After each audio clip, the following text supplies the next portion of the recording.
I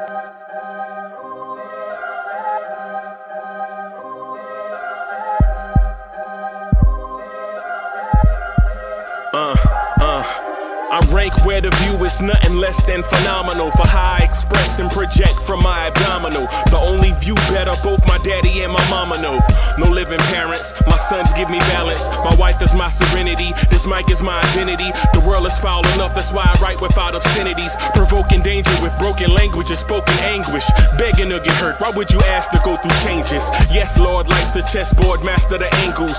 Control the tempo, be the one who holds the info. Acknowledge is just as deadly as machete swings. When spoken, the truth is as potent as that Medellin. While others swear the style is free, I just let it ring. Our time is undervalued, soldiers make us better kings. My family's on my shoulder, reaching after better things. Today I take the shot, for them I'd rather set the screen. My mama told me follow my dreams. My daddy told me get it by any means. Stand tall, make him bow to a king. But I've evolved, you can see the result. Look in my eyes when you speaking to God.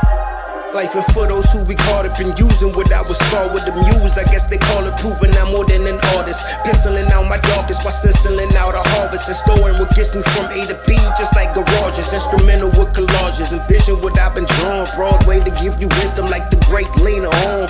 So bent on, found comfort in the storm. Find peace and on when you see them others perform. Organized chaos, I'll cast it like hey ya.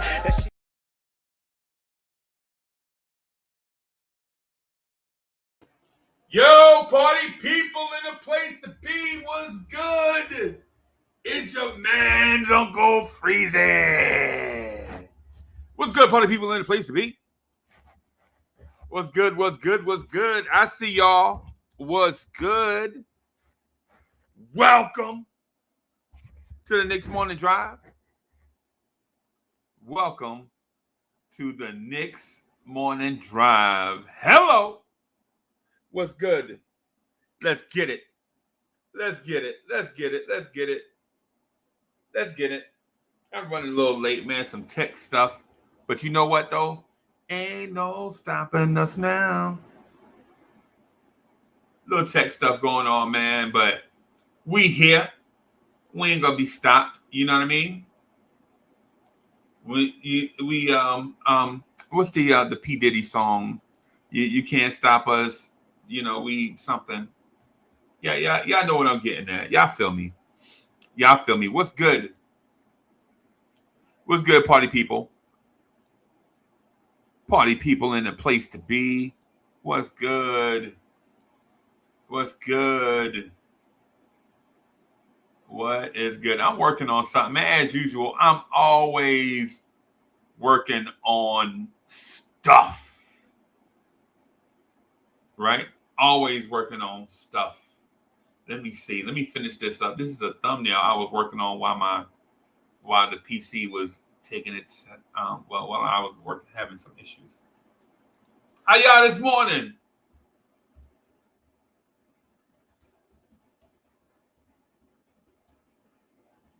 All right, I'm gonna put this out here. Hold on. Bear with me for just a moment. Oh yeah, I forgot. Yeah, okay, all right, PC. I'm thinking about going to a Mac. Any Mac users out there? Tell me what Macs are like.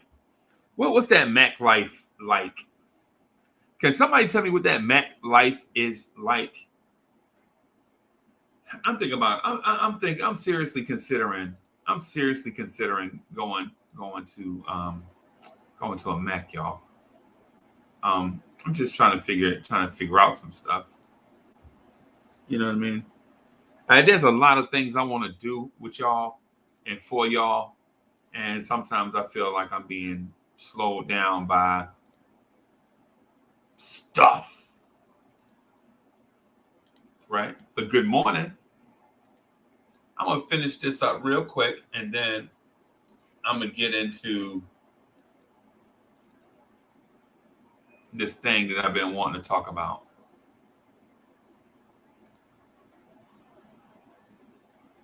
Just bear with me, y'all. Shout out to my people on Twitch too, by the way. So all of a sudden we have a big Twitch following also. Shout out to the people on Twitch. Shout out to my people on YouTube. Shout out to Knicks fans worldwide. Chef NYK is in the building. What's good? Savage NYC, what's good? Will Salkin, what's good? Pudge Nice in the building. CT, the streets are buzzing. What's good? Busy man. CT, we see you. We see you grinding. What's good? What's good? Raphael is in the building. Let's get down. What's good? Y'all ready to get down to the nitty gritty? Yeah. So the name of the joint, and I don't know if I named it correctly, but y'all know what I was going for, right? How what you want is not always what you need, right? How what you want is not always what you need, right? Y'all feeling me? How what you want is not always what you need. It's crazy, right? That sounds crazy, right? How what you want is not always what you need.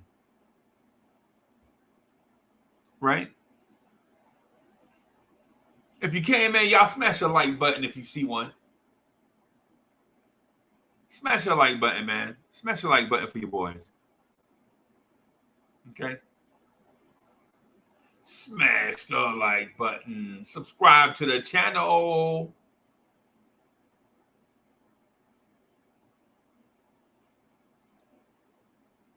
Let me see something.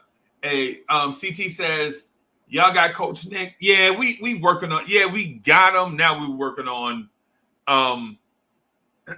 We working on details.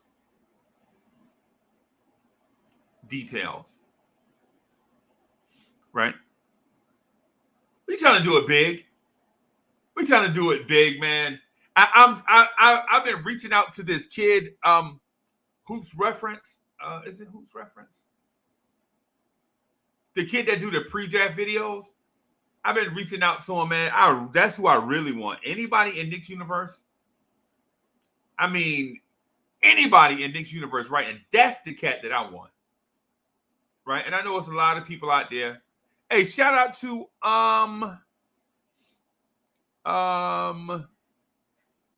so shout out to all the Knicks content creators, man. It's a bunch of people out there. It's a bunch of people. Infamous New King, what's good?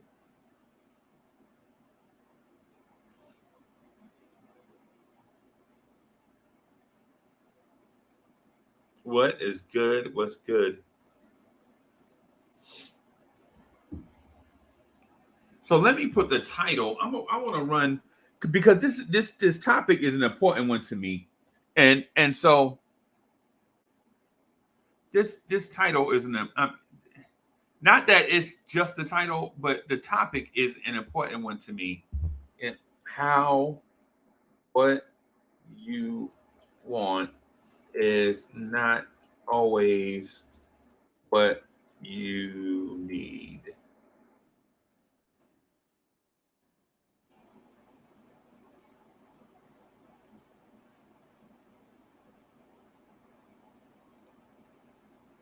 How what you want is not always what you need. I'm talking to you, Knicks fans, right?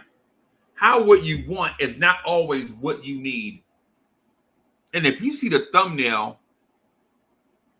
you'll see the thumbnail of some pictures, right? Yo, Nightbot is in the building. What's good? Yo, Worldwide L, we need to get your contact info, bro. We've been talking about you, man. We've been talking about you big time. I don't know if your ears were burning or not, but me and Haduka Sharon had been talking about you, man. We want you to join us as we do a recap of the all-time draft thing. It's because some of the thoughts, like when I edited the show, that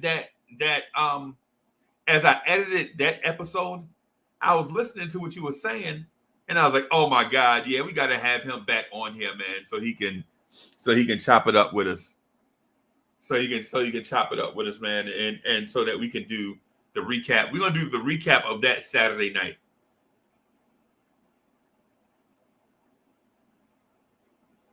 Right? Nightbot is in the building. It was good. Yeah, man. Yeah, man. Yo, so yeah, for the record, I reached out to a couple people. I reached out to a couple people that I find really, I think three people. Y'all know I love Jonathan Macri, right? Jonathan Macri from Knicks Film School is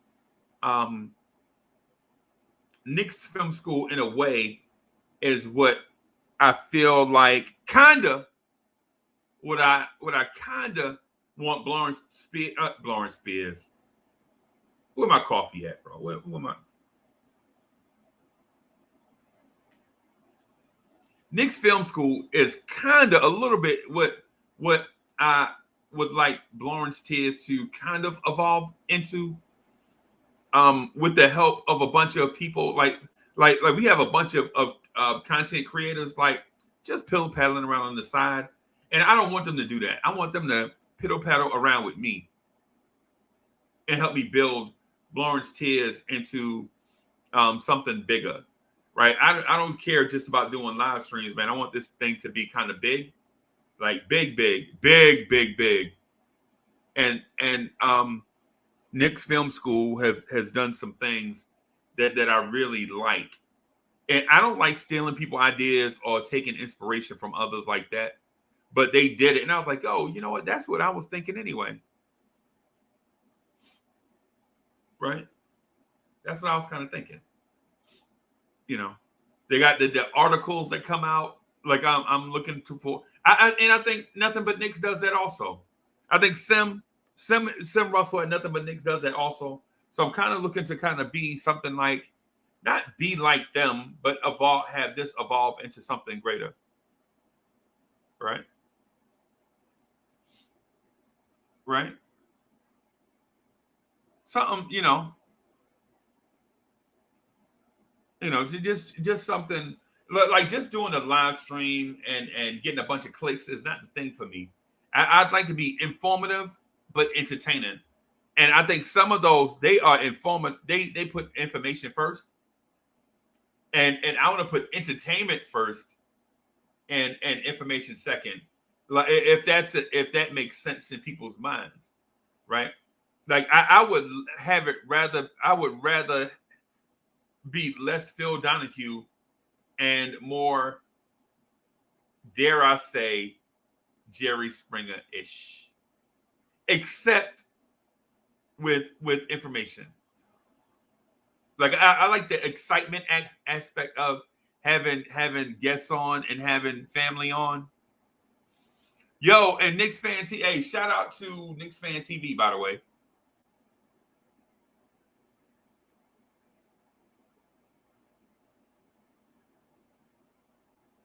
Yeah, there may be a spider on shoulder. Word. Okay. Yo, so yeah, I shout out to Knicks Fan TV and Knicks Film School and Nothing But Knicks. Definitely wanna shout them out. You know what I'm saying? So Blorange Tears, we were trying to grow and be that, except I want to feature you. I want to feature you. Because if you're smart and if you're dedicated and you're relevant, you can have a place to showcase your talent. Right? So I'm not recruiting. What I'm saying is if you're smart and if you're relevant, this might be the place. So shout out to the big three. In my mind, In my mind, shout out to the big three. Those are the big three in my mind. Knicks Fan TV, Nothing But Knicks, Knicks Film School.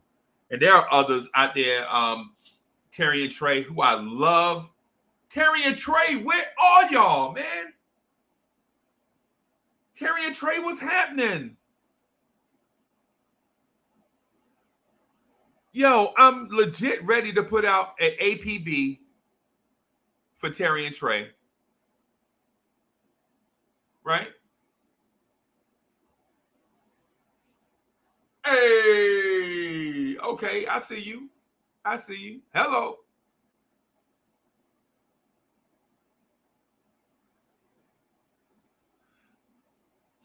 You know?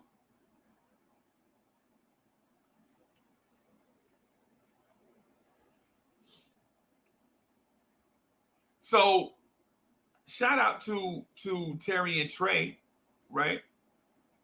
Shout out to CK2K, who I love also. I love his content, man. His content is dope.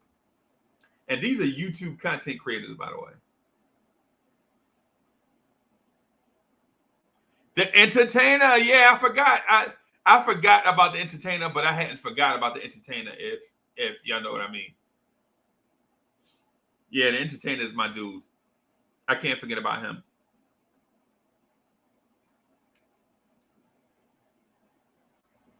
Yeah, I guess it is. CT, I guess it is a big 15. I guess it is a big 15, right? Because the more I name names, the more I'm like, oh, yeah, I forgot. I can't forget about them. Right? Yeah, Clutch B-Ball. Yeah, Clutch B-Ball is out there. A rising favorite of mine is Hadouken Sharon's No Life Pod. Right? Gotta give a shout out to Hadouken Sharon's No Life Pod. It's interesting, bro. Once he get a feel of what it's like to be in the captain's chair, because like it is this thing, like people see you in the captain's chair and they're like, yo, why they always fidgeting around, moving around, doing stuff? It's because we're always fidgeting around, moving around, doing stuff. You know what I'm saying?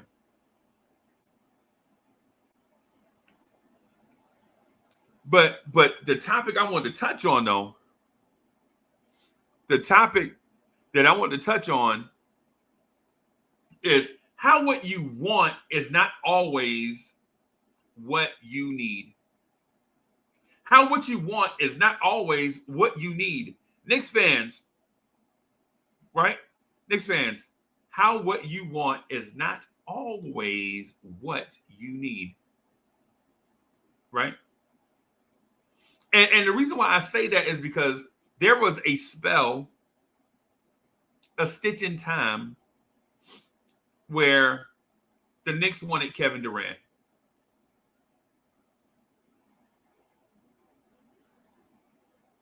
How what you want is not always what you need. The Knicks wanted Kevin Durant. The Knicks wanted Kawhi Leonard. The Knicks wanted Kyrie Irving. The Knicks wanted, and maybe still do, Damian Lillard. The Knicks wanted Bradley Beal. The Knicks wanted Lonzo Ball. The Knicks wanted Zach LaVine. Right? You feel me?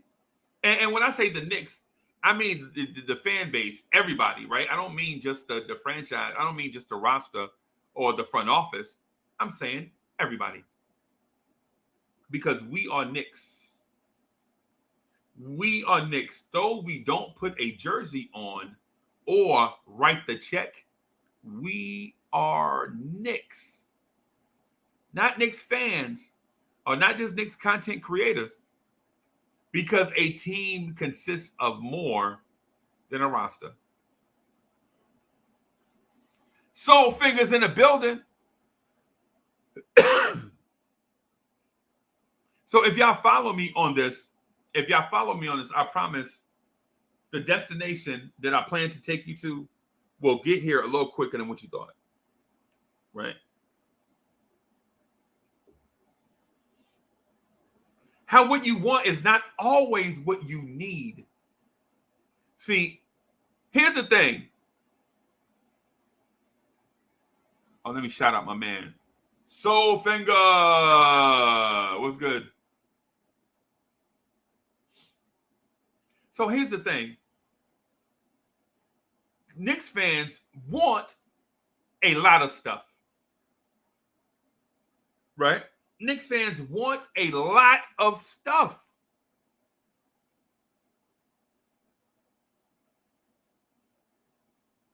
But the thing is, we were not ready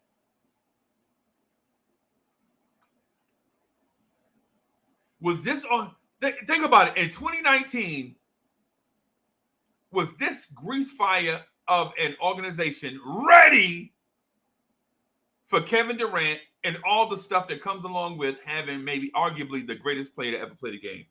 Arguably now. Arguably.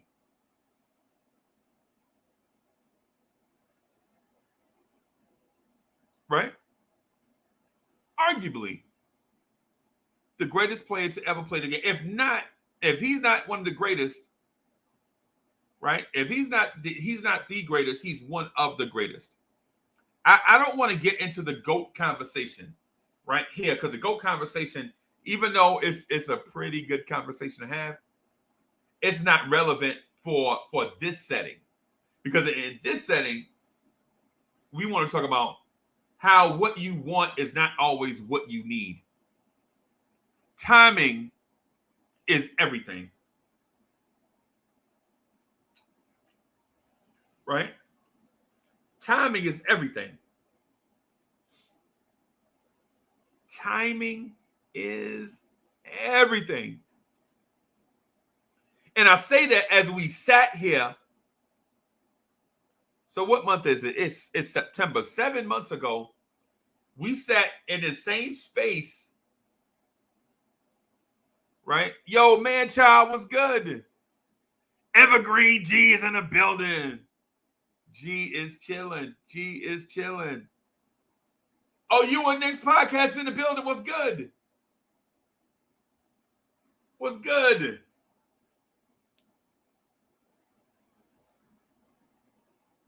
Kaiser and Sauces in the building. The usual suspect. What's good?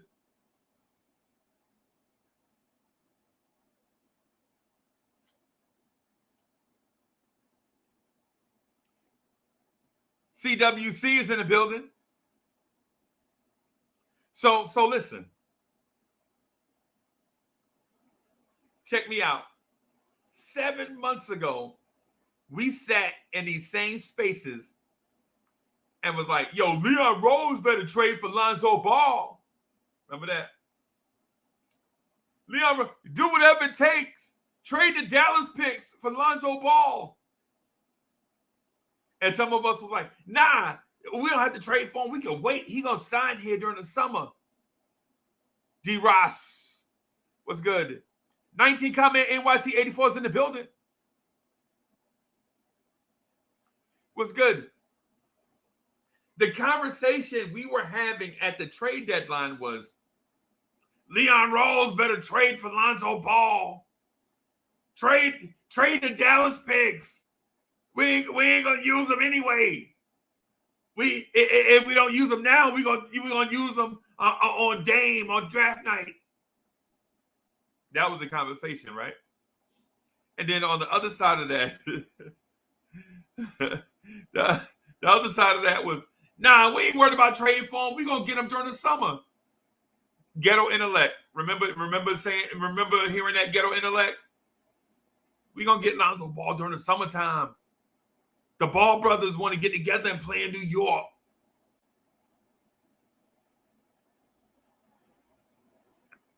I'm just saying. These were the conversations we had earlier in the year, and I didn't have to write them down. I didn't have to write these comments down because we had days, weeks of conversations about these very same topics. I couldn't even get into how RJ Barrett was at one point shooting 50% from three since December. When the season started, December? So and since the end of January, I was like, yo, RJ Barrett is shooting 52% from three. I was trying to have conversations like that, and people were like, nah, man, he just hot right now. He'll probably finish around 32% from three. I'm just saying.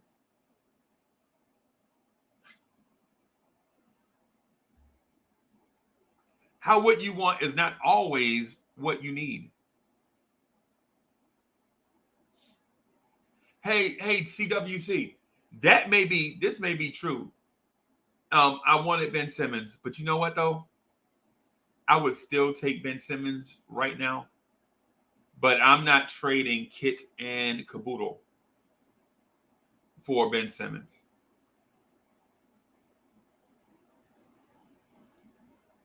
And you and Knicks podcast said they was saying that. They were.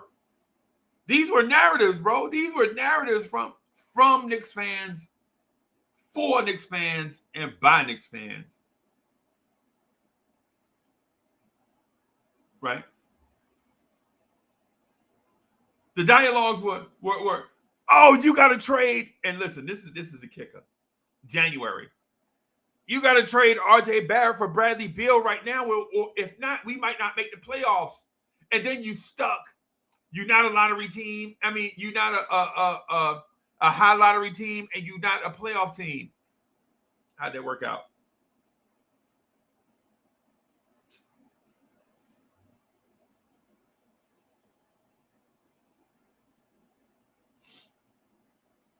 People were like, we don't want to be stuck in the middle.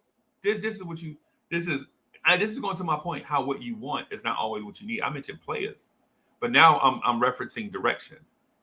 The direction. There were people in general, just in general, that felt like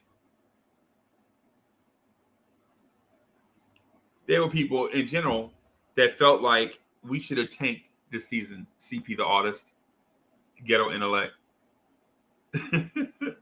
That were on here pounding the table every day. What are we doing? We need to tank. We need a high draft pick. You know what? And you know what we got out of? You know what I got out of not tanking? CP the artist, ghetto intellect.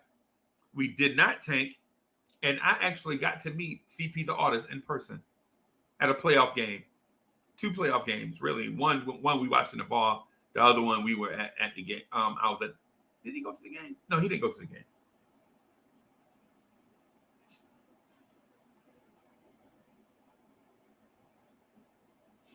Right.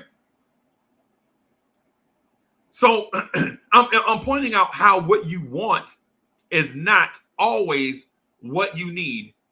Right. How what you want is not always what you need. Because there was a certain section of us, and it was about 40% of us, that said, hey, this is a throwaway season. This is a throwaway season, man. We need to tank. Right? And so I'm anti anything that's not making progress, or not having fun, or not making you better. And y'all know that. Y'all been around me for years now. Y'all see me on joints. Y'all see me on I used to occasionally make an appearance on Legion of Knicks with Guillermo occasionally when he first got started. I used to be on Nothing But Knicks Heavy for years. And but at one point I was like, you know what? It's time for me to kind of get out here and grow a family of my own. You know what I'm saying? And this is what we have right now. Right? But my opinions there was always anti-tank. I said tank one time. And it was when I heard the story about RJ Barrett as a freshman. And this is by this time, RJ Barrett was a junior in high school, right? And I told Sim Russell, eyeball to eyeball. I was like, Sim, I call him, did I call him by his government name? Did I go, Simeon Russell, look at me and my pupils. Trade Joakim Noah and Tank for RJ Barrett. And some crazy dude on there who always loud and talk faster than he was thinking. Some crazy dude, not Sim. Sim is measured, bro. Sim is my dude. But some crazy dude with wild hair was on there, was like, hey, Uncle Freezy, you crazy. Who was RJ Barrett? Why the Knicks need RJ Barrett? It was some wild dude. Looked like he drank 10 Red Bulls and chased them with coffee. Some wild dude. I can't remember his name, but he was like, you crazy, you crazy, you crazy, you crazy. Yeah, I hate Knicks fans. Knicks fans make me sick. So, just be sick. but anyway.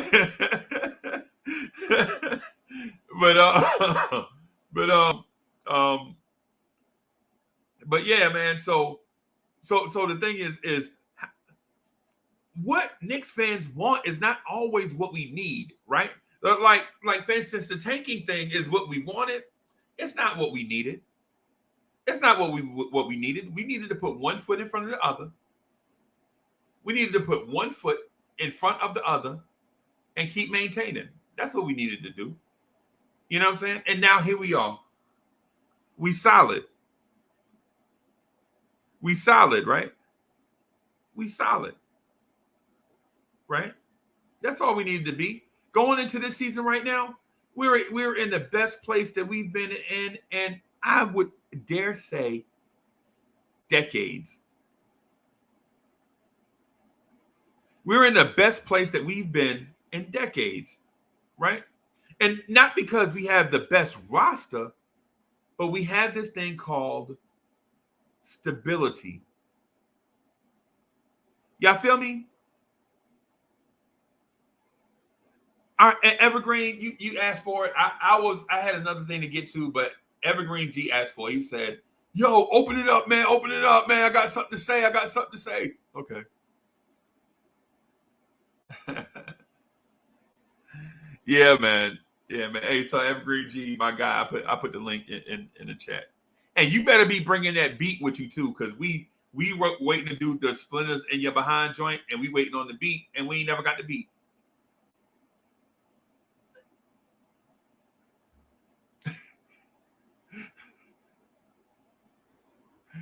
Hey, Free Keith is in the building. What's good? And here comes Evergreen G, y'all. I hope he bought the beat with him. I hope Evergreen G bought the beat with him, because if he ain't bought the beat, I'm telling you, I might spaz out, yo. Evergreen G, what's good? Peace and love to the morning drive. Sim, where's Sim at? I'm telling you, I was the only one saying it. And I feel like you stole a bit from me, Freezy. I was telling Sim this. I was telling Legion and Knicks this. I was telling y'all this. I'm telling everybody. Now everybody's coming to steal a bit, and I love it, because once again, I start to feel like a prophet all over again. Sometimes all you really need is a little bit of modesty, and what comes with that is a whole lot of honesty, right? A little bit of modesty, a whole lot of honesty, and you will start to realize that what I want is not really what I need. What I want a superstar point guard in the draft. That's what I want. Can't get him. What I want a potential star point guard to come to this team and sign for 22, 23 million. May not necessarily be what I need. What I want to somehow sign Kevin Durant and Kyrie Irving and get a superstar forward and a superstar point guard. Might not be what I need. Right? We are at the best position that we've been. I would say, arguably. Now, mind you, I wasn't really around. I wasn't a basketball nut like then. Arguably, since right before the Patrick Ewing draft. Right. We are at that position again. Only we have a much more stronger foundation built before that draft, right? Yeah. We weren't in a losing position right before that draft, right? Right now we're strong, right? We showing muscle. You know when that kid, over the high school break, right? He was like this skinny little puny kid, and you guys go over summer break and you ain't seen him all summer. But that first day of school, shout out to my son AJ, it's his first day of school. That first day of school comes, and you like, damn, he must have been doing 120 push-ups a day, every day, for the entire summer break. That's where we are right now. He didn't necessarily need to do those push-ups, but if he wanted to come back and flex his shoulders and say, look what I did, look what I got, then he might have wanted to do that, right? But now we're in a position where everything that we spoke about, it was all based off of what we wanted, and it was all based off of sensationalism and emotionalism, and the one thing that we truly needed was competence in the front office. Right. And everything seemed to trickle down from there. Competence in the front office. When everybody said, let's get Kyrie, right? Hopefully he comes to us. While I didn't want KD, and I said, no, I don't want Kyrie, I want Kemba. A little bit of modesty goes a long way. And this is why this whole entire time I've been heavily preaching on camaraderie. I've been heavily preaching on culture. I've been heavily preaching on consistency, right? I've been heavily preaching on familiarity, right? The salty run back, if you will. And we seem to accomplish all of that, and now we're just waiting to see what the fruits of our labor has come, right? Or see if the fruits of our labor will come, So again, everybody wants something different.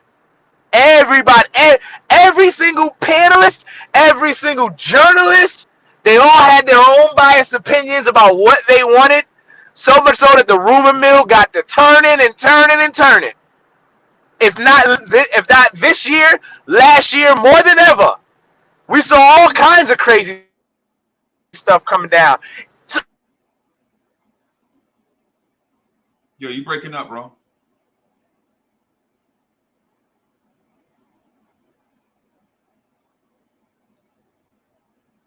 Evergreen G?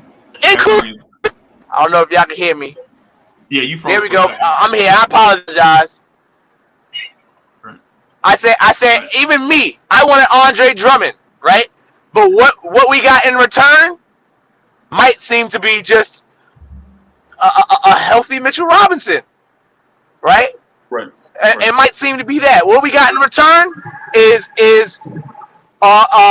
we got 2 stronger draft picks that we maintain, that we're building around, as opposed to making a trade or making a trade and dumping some stuff on Cleveland. We got a lot more than what we needed. We got a lot more than what we wanted by just simply going after what we needed. Every day, bro, I'm telling you right now, I love spaghetti, but I know my body doesn't need that every day, right? At some point in time, I'm going to need some water. I'm going to need some asparagus. I'm going to need something green in my life, right? But I want spaghetti. When I wanted spaghetti, bro, over the COVID break, right? I went from 175 pounds to 190 pounds in 3 months, and I wasn't working out or doing nothing. I wasn't working out or doing nothing. Right. Now I get it. He said, what? Like, yeah, because I'm 6'1", I'm a slim guy. Freezy, go easy on me, right? I just turned 34. Relax, right? 190? Come on, bro. What's happening? 190. But that was from doing nothing, right? And as soon as I started, I was like, man, you know what? I want to try to get to 200. As soon as I started trying to, get back in the gym and work to get to 200.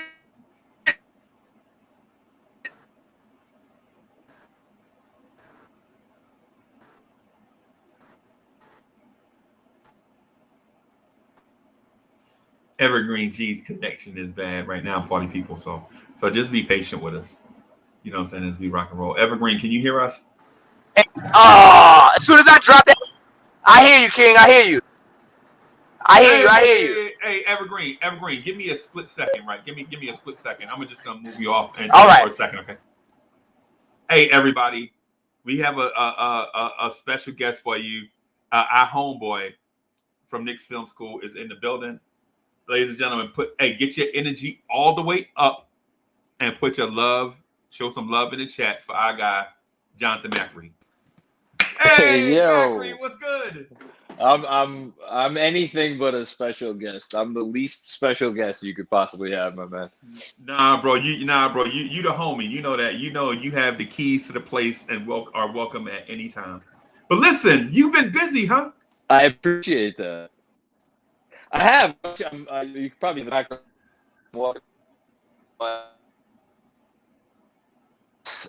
Really, honestly, it's been an intense last couple.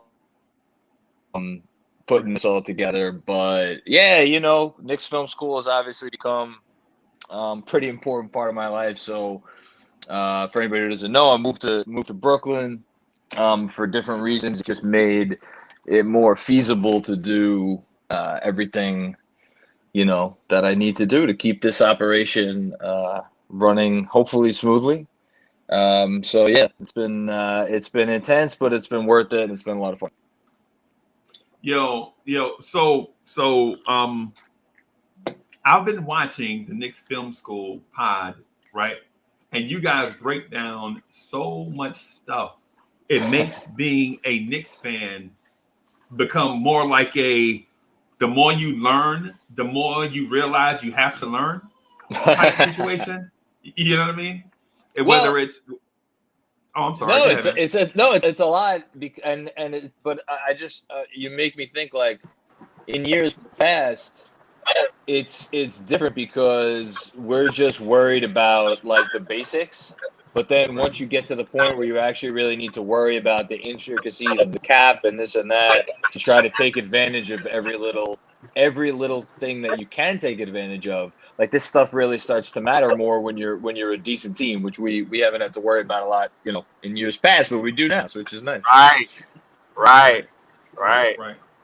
No doubt. So, I wanted to ask you, your feelings about, how the draft unfolded and the free agent pickups the front office made. And I know Evan Fournier is officially a trade, but in our minds, you acquired a guy. We think he's a free agent. So I wanted you to kind of to get your thoughts on Kemba, Evan Fournier, and man, what's going on? Why is your background is so clean, man? What's going on? My background? Yeah.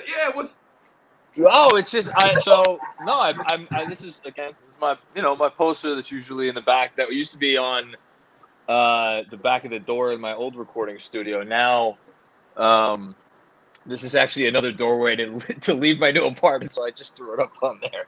I got to get some other stuff. I have all my other framed things sitting in the other room. I got to hang everything up. Still a work in progress. Okay. But to answer your question, I mean, I think with the draft night I think it was a rough night for a lot of people because we're fans. We want, and not only that we're fans and like we want to see action like generally and like the right type of action, like proactive, like go up and get your guy or like make the move to acquire the thing right now. But I mean, we're the most committed fan base in the world of sports. So we had all spent months and months and months in advance of the draft studying up on all these guys and looking at all of the different possibilities. And then so when your pick comes and you're like, oh, the Knicks have traded it. And then your next pick comes and you're like, oh, the Knicks have traded it. It's like, well, what the fuck? But Sorry, I shouldn't curse. No, we are. So, but then I think it's impossible to look at the draft without also looking at free agency. And look, I mean, we all know what goes on behind the scenes. I think the Knicks knew what was going on or knew what was probably going to happen. I mean, if you listen to Fournier's comments at his introduction, he basically said the Knicks were like they were the team that stepped up to the plate. Like, I have to think on draft night, the Knicks had a pretty good idea that they were going to be getting Fournier, number one, and two, that they were going to be able to keep one of Alec Burks or Reggie Bullock, and potentially both of those guys if Bullock was willing to come back on a 2-year deal. In any case, this is a very long-winded way of saying I think they felt pretty good about the prospect of getting Derrick Rose back. They had Quickly. Obviously, they had RJ. Throw in Fournier, throw in one of Bullock and Burks. I genuinely believe this just came down to once they could not move up and get a guy. I think Duarte was the guy because I have to think they could have got traded up to get Murphy if they really wanted to, but the price was too high at that point to move up just a couple of picks. Right. Once they couldn't get Duarte, they're like, the value is not there for us to just sit here and make a pick at 19 or just sit here and make a pick at 21. So they basically took the best deal that was on the table, which was the Hornets trade. Is what they got in the Hornets trade that great? Future first round pick, it's obviously protected. It's never going to be a lottery pick. You know what? It's fine. It's an additional asset in a trade. But I think they basically had an idea that, like, look, this is how free agency is going to go for us. So we're only going to be able to realistically support so many rookies on this roster, which is why I don't think it was about like the trade itself, as opposed to that being the best trade available that wasn't going to stick them with 3 rookies, on a roster where, I mean, there's a very significant chance that one of these guys isn't even in the rotation, let alone both.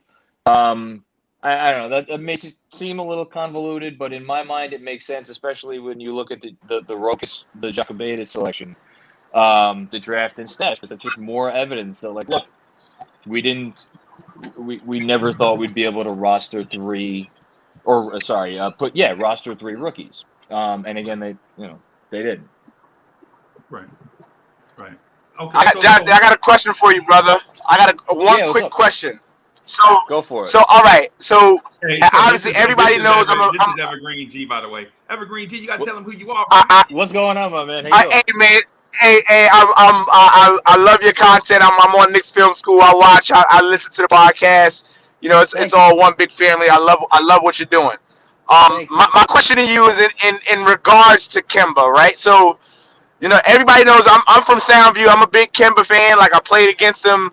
I'm a couple years older than him. I played against him, in junior Knicks tournaments and the Watson Classic tournaments, right? So, anytime Kemba came home, there's an event, and where I'm from, we call it Kemba's home, right? When Kemba comes to play the Knicks, Kemba's home, and everybody comes out. We hang out, have a couple drinks, hang out with each other, right? So nobody can tell me at what point in time did the Knicks see the opportunity to bring Kemba here. Like, at what point in time during the draft? Like, what was it that happened during the draft, if anything happened during the draft, that made you think that another move was going to be made? Because I saw that happening. I didn't see the Kemba move happening, but I knew something bigger was planned when we moved back the second time. I said, okay, there's no way in hell that we can have a competent front office. So at what point did you realize that either something's fishy and something bigger is happening? Well, the second move back from 21 to, what was it, 25, right? 23, 25, yeah, 25. Yeah, 21 to 25, and would they pick up a future second from, I forget what pick is, but it's a good team.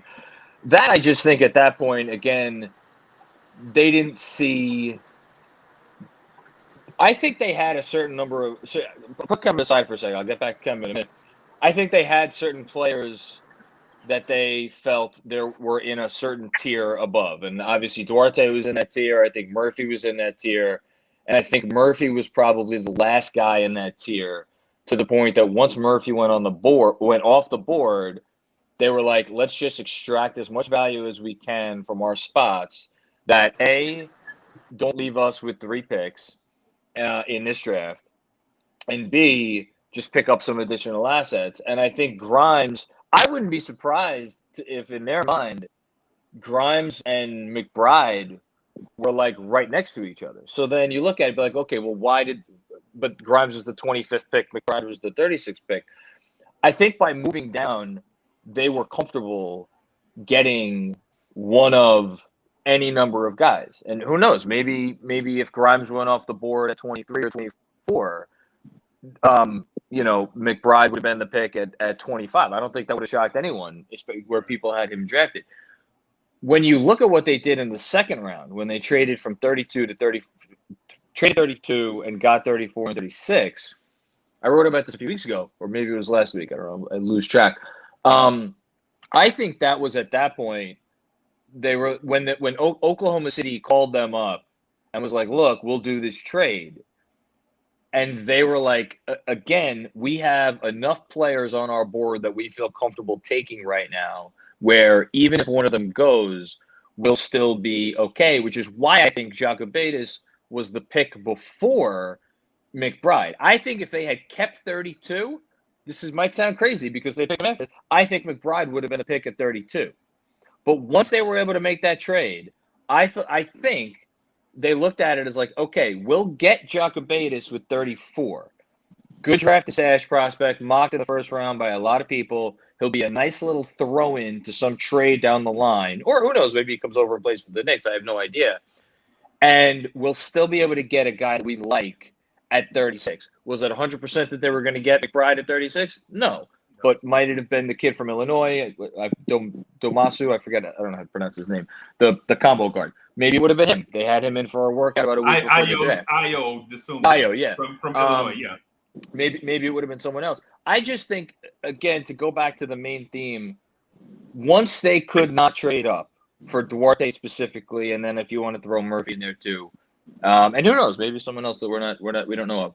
They looked at this entire draft not as we need to get these guys, but they looked at this draft as a value proposition. How do we extract the most value from this draft? And I think the reality of the situation is that if you're reading between the lines, that means they weren't particularly in love with any of these players. I mean, I know we like what we saw from Grimes. We like what we saw from McBride in Summer League.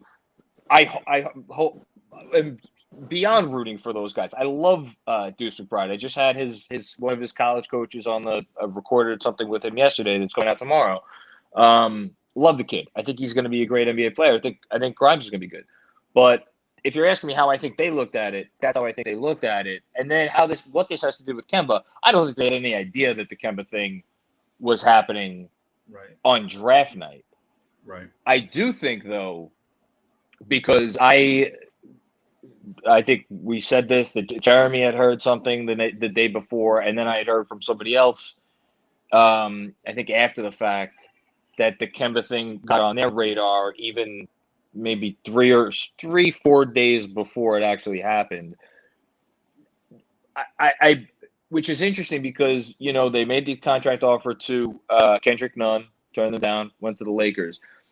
I don't know, and again, it's a similar thing to the draft. In our minds, would we love to sit here and be like, oh, they always knew they were getting Kemba. They knew they had that in their back pocket. That he was always their guy. Realistically, no, I don't think they did. Again, this is your answer, my opinion. I think they looked at the point guard situation in free agency, and in Kemba's case, obviously trade, although it wasn't a trade. It was free agency, but you know what I mean. He was on another team at the time. I think they looked at the situation as, we know we are going to wind up with a guy that we like and we are comfortable with. And I think that was, and at the number that we want. And I think that number was different for different guys. Like, I think they would have gone 2 years, $40 million on Dinwiddie. if he was willing to take that. He got a third guaranteed year from Washington. I don't believe the Knicks were willing to offer a third guaranteed year to him. Neither.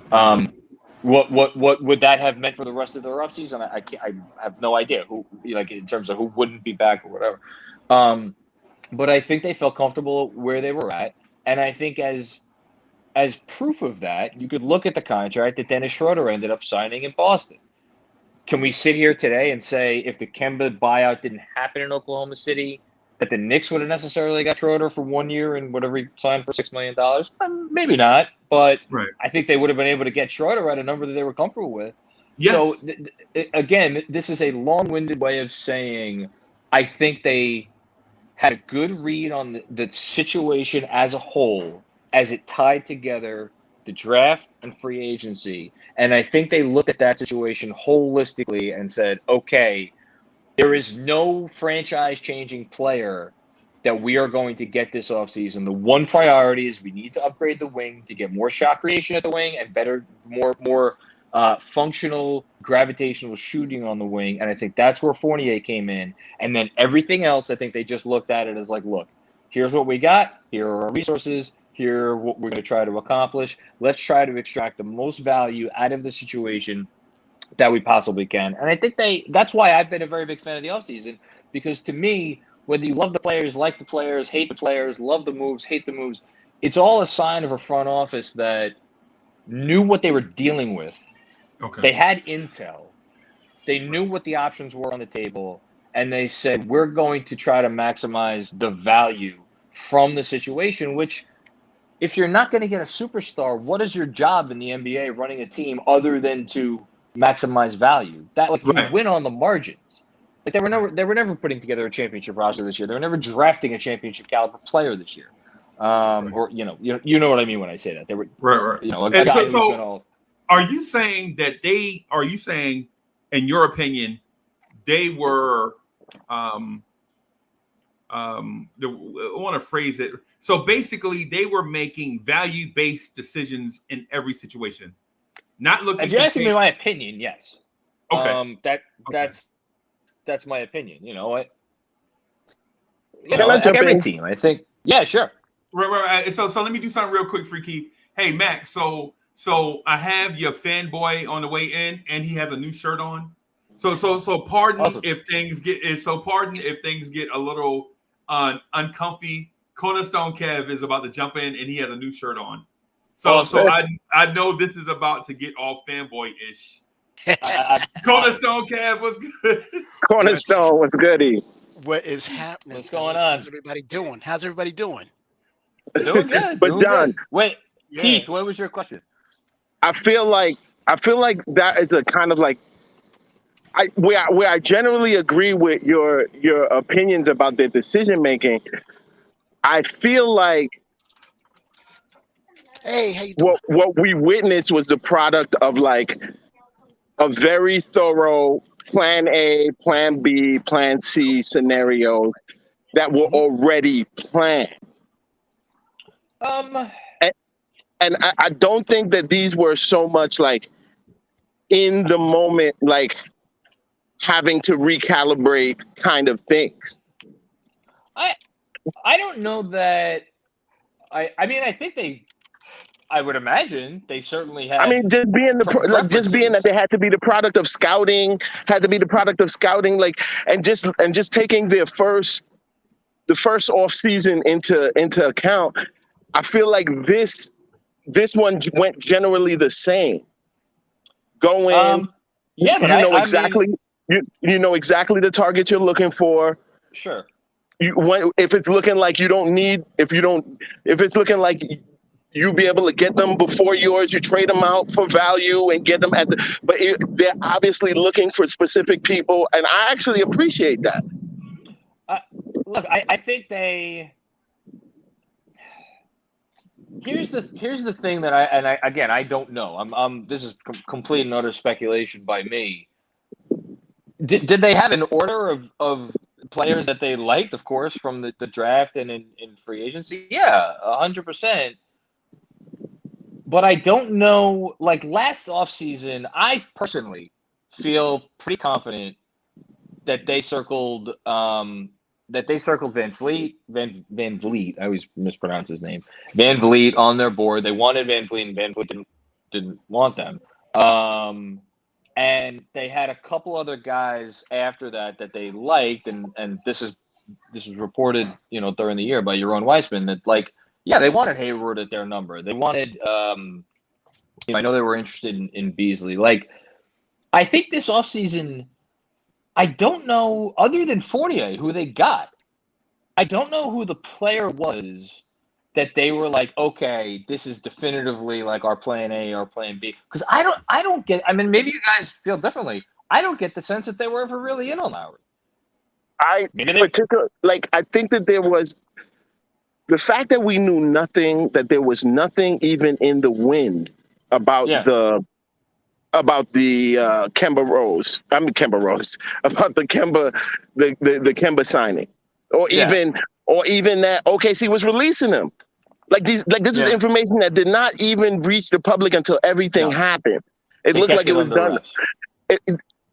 So I feel like that didn't happen. That didn't happen overnight, and to me is something none of this stuff happens overnight. So because it didn't happen overnight, there had to be some kind of background planning, and I think that this comes from agent to agent and people knowing each other and calling in favors or whatever, this, that, and the other. But I can't see that as an overnight move just based on not getting X, Y, and Z player. Or it had to have been something that was already cultivated, or the plan was in motion. I'm sorry, what's going on? The plan was in motion. Yeah, no, I agree with you, but at the same time, I do think that I can't say this definitively. I don't even know if I believe this, but I think that there's a chance that, to reference what I mentioned a few minutes ago, if Dinwiddie was willing to sign, for example, again, for 2 years with New York, I think we could be sitting here and talking about Spencer Dinwiddie as the team's starting point guard next year. Again, I have no idea whether that's... Yeah, exactly. But is that fact? See, this is what... No, I don't... I don't know, but I guess what my comeback to... I don't disagree with what you're saying on its face, but I do think that they were kind of rolling with what transpired with knowledge, though. I do think they had knowledge that all of this stuff was of the things that, even if they didn't know 100%, this is going to be the case here, this is going to be we know they were talking to Dinwiddie's people. That was I feel comfortable sitting here and saying that they were in on those conversations. To what extent that they were in on those conversations, I cannot. And this is the closed lip. This is the closed lip nature of the Rose Garden Foundation. And to me, you don't know. All I'm saying is you never get this information. I'm not saying it didn't happen or did happen. To me, the only facts we know are what has come out as has been actually done. Everything else is sources say, and this guy who knows a guy says something. But the one thing I was saying. Yeah, Kev, go ahead. I real quick, and then I want to hear what you have to say. That is, I think what the specifics of how this transpired is far less important than the fact that we know, based on now what has happened through 2 off seasons, that putting even it's not only it's a level of competence, it's a level of informed competence in that these people know the likelihood of the different possibilities at play here, and when you counter that with what happened in New Orleans with David Griffin mortgaging essentially giving away a pick and a half kind of to make room for a player that never had any intention of coming. That's where we could sit here as Knicks fans and be like, the ins and outs of it, whatever it is, it doesn't really matter to me. These guys knew what was going on, and they knew what wasn't going on. And they did not make, the sort of move that maybe, a Steve Mills might have made in the past. So that's the only thing I wanted to say there too. But they were the only ones that knew about it. That's a thing. That's literally no other team would have wanted to try to bite on that information, or Like that's definitely to me that has the handprints of Worldwide West all over it. Free Keith, what is your issue? What is your issue? Because I'm trying to understand what is your issue with. Oh no! I was just talking about in reference to what John was saying earlier about like it just sounded like he was saying like a lot of the decisions that he thought that they were making were kind of like value decisions based on the fly, and I feel like there was a lot more planning. There was a lot more closed-lipped background work than fans really appreciate. I completely agree. I think we're saying the same thing. I may have just phrased it differently.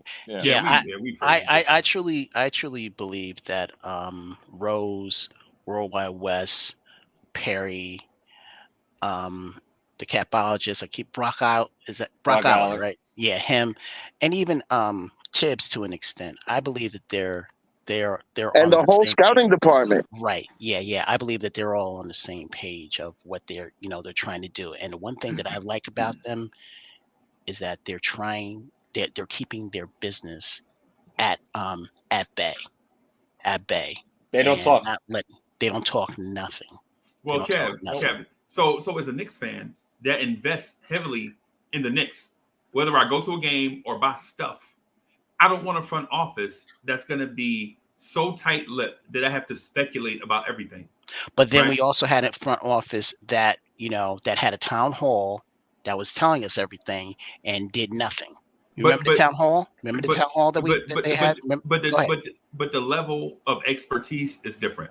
So Steve Mills has been around for a lot of Knicks failures and probably should not have been in that position to start with, in my opinion. As team president and over basketball operations and all that stuff. Again. And so when you look back at a lot of missteps done by the Knicks, Steve Mills were in those pictures. Remember that? Remember we had that conversation? Yes, sir. About the Jerome James thing and all these other type of situations. Yeah. Steve Mills is like in the picture, like with his hand around people, and you like. But hold on 1 second. All right. No, and just on the Mills point, like, there's no way to say it any differently other than that he was really, really, really concerned with how things were going to look. Like, look, we're all happy with the Porzingis trade. We're happy he's not here anymore on that contract. But a lot of effort went in on behalf of Mills after that trade went down to make it look like, oh no, he's not here because he didn't want to be here. Like, that may be true to a certain extent, but like what I like about Leon Rose and about this whole group is they don't care. They're gonna do that. They're gonna go about their business, and they're just gonna make the best decisions based on what they know. And that's all that matters. And to your point, what you're saying, and this is what we are on the same page. When I said they were making value plays, I want to make sure I clarify 100% from an informed position. You can't properly go into a free agency period with the mentality of like, all right, we're gonna let the chips fall where they may, and then we're gonna be there to take advantage without knowing what is going to happen, like what the players, who's in line to get what, who wants to go where. I'm convinced that they had an inkling of all of this stuff. And then it was a matter of, okay, we know that when we have an idea. Let me just rephrase. We have an idea of when we make this offer here, we make that offer. Maybe we go up a little bit, maybe we go down a little bit. But they weren't flying blind here. They had a sense of all of this stuff. I mean, like, Lonzo Ball signed with the Bulls about 30 seconds into free agency, right? Did the Knicks want Lonzo Ball? Did the Knicks not want Lonzo Ball? We have no. I have personally. We have no idea. But I do know, or I feel comfortable saying that when he signed with the Bulls, they weren't sitting around with their what in their hands, being like, oh shit, what are we going to do now? Like that wasn't. That's not what took place. Like they knew ahead of time, like what was going on. Where past management would have done that, where Steve Mills and those crews before them would have done that. I mean, I don't know who reported it. Somebody said somewhere, but I believe it, that, once 2019 started going down the way it went down, Mills was on the phone with, Kemba Walker, or I guess his agent, like begging him to take the Knicks money because he realized, like, oh shit, we're gonna be sitting around with all this cap space. What are we gonna do with it? And, Kemba obviously had other ideas at the time. Like that caught them. They were completely blindsided by that. Now, if you're a person who believes that things would have gone differently had it not been for the Achilles tear, I whatever, it is what it is. But they were not. I don't personally believe that they were prepared for what ended up transpiring that summer. Right. Even with even signing Randall to that team friendly contract that they signed him to, I still don't believe they. I think they probably. Well, Woj. I think Woj, when Perry was signed to the extension, whatever it was, a month or so ago, I think Woj, in a tweet, kind of intimated, and I believe this, that Perry was fairly instrumental in getting Randall to come on board. And to me, and I've been harsh on Scott Perry in the past. I think the value of having a Scott Perry that summer was when Plan A went out the window, he was probably the only thing that kept that summer from being a complete and total disaster. I do believe that he was instrumental in helping get Randall. Fans are going to appreciate Perry before long, I think, look, Perry's a good front office man. My issues with Perry have purely been on a talent evaluation standpoint, and I can only go by, the track record that he and again, we don't even know he's never been the sole lead decision maker, right? In Orlando, exactly. He was never the GM. In Sacramento, he was not the GM. In New York, Detroit, he was not. Detroit, we don't know what decisions are his, what decisions are not his. So maybe I'm probably being unfair. I don't look at Leon as being like a like just keeping people around for gratitude or just because. No. I feel like there is a very palpable reason why Mills was removed from his situation, and normally the whole administration goes. Like, you know what I'm saying, like president and GM.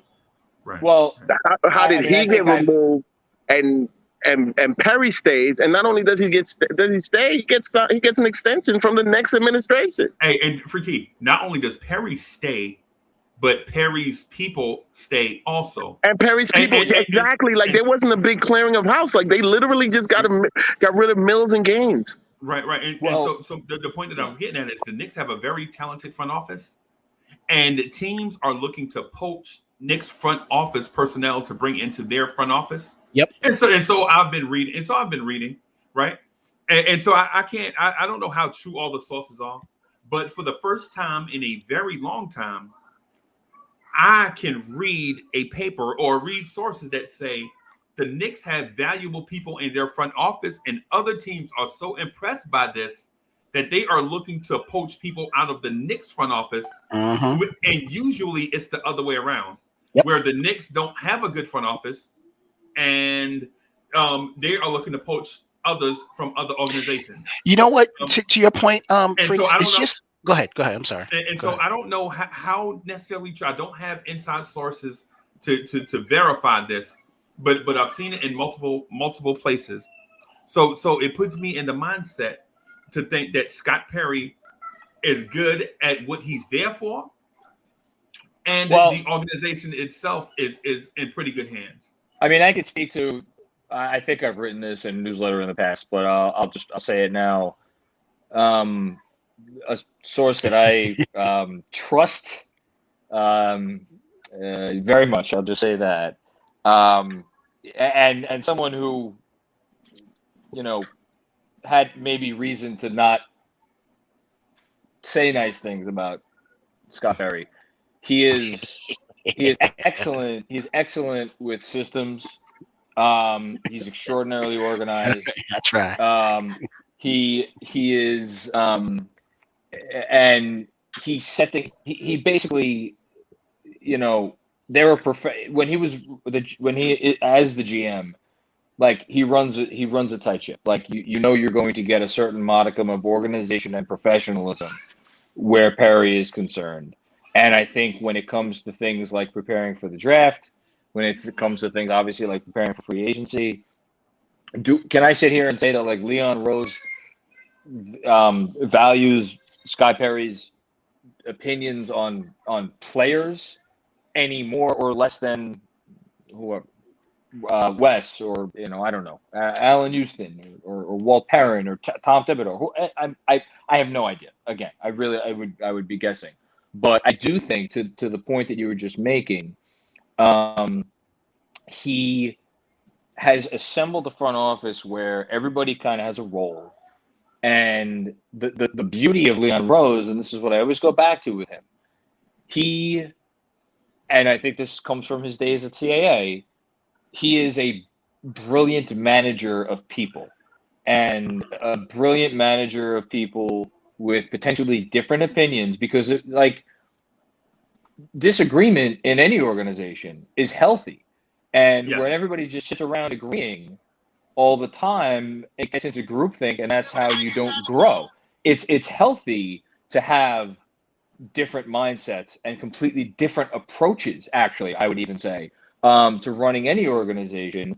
But the reason why that happens so infrequently is because it's really tough to keep those people, from getting after each other and hating each other, because they're offering, and that's where Leon Rose comes in. He has managed to assemble a team of people who, even though they may not agree on everything, I mean, from what you read, Brock Aller and Tom Thibodeau could not be more different in their approach to how they want to build a basketball team. But there's the commonality of Leon Rose is steering the ship, and he has relationships with all of these people to the point where he could keep the thing going in the direction that he needs to keep it going in. Is that going to translate to them, assembling a championship level roster? I mean, I guess we'll see in the years to come. But I think let me ask you this. The proof is in the pudding so far. Let me ask you this then, because I'm not for sure who Brock Aller is as a team builder. Do you know what his mindset is as a team builder? Is he a build through the draft, thrifty spending type GM, or is he not GM, I'm sorry, capologist, or is he a all in, let's get the requisite pieces in the door, let's trade for veterans, let's pinch pennies so that we can get enough vets in to make a run at a championship? What type of guy is he? I mean, and then I'm hearing from you, I got to run after this. I'll just lean on the reporting that has already been done, and two things in particular. When he was hired, I think it was after he was hired, but it was in The Athletic, and I'm fairly certain it was Mike Vorkanoff. Who we like, by the way. What's that? Oh, Mike's great. Yeah, Mike, cool. I'm excited to see what he does in his next role at The Athletic. But he quoted an executive, a source within the league, who said, Brock Aller knows the value and can order the value of every piece of paper in the NBA. And what he meant by that was like every pick, every contract, every trade exception, all of those things. He knows that stuff inside and out. And then the other thing, from again, Yaron Weissman's excellent reporting this year. I think Aller is more of the what we've been seeing Sam Presti do in Oklahoma City with where the Knicks were at. Like, look, we're not going to win anything this year. Let's go all in on just get any bad contracts we can get, acquire as many future picks as we can get. And I do think that there is a bit of a tug of war, or maybe there has been a bit of a tug of war behind the scenes, or at least there was a significant tug of war before last season. And I think what they did was they kicked the can down the road, in that they kept flexibility. They did pick up some additional picks and some future second rounders and what have you. But they also gave Tibbs a chance to see what he could do. I think, and this is something, again, I can't be sure, but my guess would be even Brock Aller, as someone who was like look, if you're not winning a championship, you should be all in on acquiring as many picks and things as possible. Even he would look at what happened last season and be like, you know what? It's better that we did that because this organization eliminated the stench that was attached to it. And now we could operate more from a position of strength in terms of players wanting to come here and the whole thing. But I do think, like, again, to reference what we started the show talking about, the trade on draft night. Can I sit here right now and say that, I don't know, Walt Perrin wasn't jumping up and down on the table, or Thibodeau or whoever, that, like, no, we have to draft Jalen Johnson at 19, maybe, but I think that move to swap out that pick for a future Hornets first, that's a Brock Aller, that has Brock Aller's fingerprints all over it. That's what he is good at in executing that kind of a trade. And just to finish up and to tie it together with what I was saying a minute ago, I imagine, my guess is that that's another situation where Leon Rose in the moment was listening to the different voices in the room, and here's Aller. He's like, look, here, I see we have our list. Does Brock Aller know Deuce McBride from Quentin Grimes from Jalen Johnson from a hole in the wall? No, I don't think so. But he could look at a list and he could see tiers, and he could look at it and say, look, I don't know these guys, but I know all the people that do know these guys have grouped them into tiers, and that the guys that we wanted in the higher tier are all gone. Here's what we can do to make the best of the situation. From a value proposition, this seems like it makes the most sense. And then my guess is Leon Rose turned to whoever else was in the room and said, okay, anybody have an argument for why we should just sit at 19 and pick whoever, And there was probably someone or people in the room being like, yeah, I really like this player. Let's just get this player. And ultimately, that's the decision that Leon Rose has to make. And I think they've threaded the needle really well in terms of balancing those competing interests. But to answer your question, that's Brock Aller. Brock Aller is the guy who trades for the future, first-round pick and haggles about the protections. Which is a reason why I think he's really good at it. Which is a reason why I'm not going to question the pickups that Leon Rose has done for the front office, because it seems like everything is really getting spot on. Okay. Hey, so everybody has a role. So real quick, I'm gonna take a few seconds with Matt, because I know Matt has got to go. Man, he's super busy. So Matt, Knicks Film School, man, is excellent, brother. The podcast, we missed you for the past couple of weeks. The fill-in guy was pretty good too. But it's good to see. Oh, Jeremy, he's my co-host on Sundays. Jeremy's awesome, and then Andrew Claudio, my producer. Yeah, man. I really like those guys too. The articles, though, is what I really wanted to get to. Man, the articles are excellent, brother.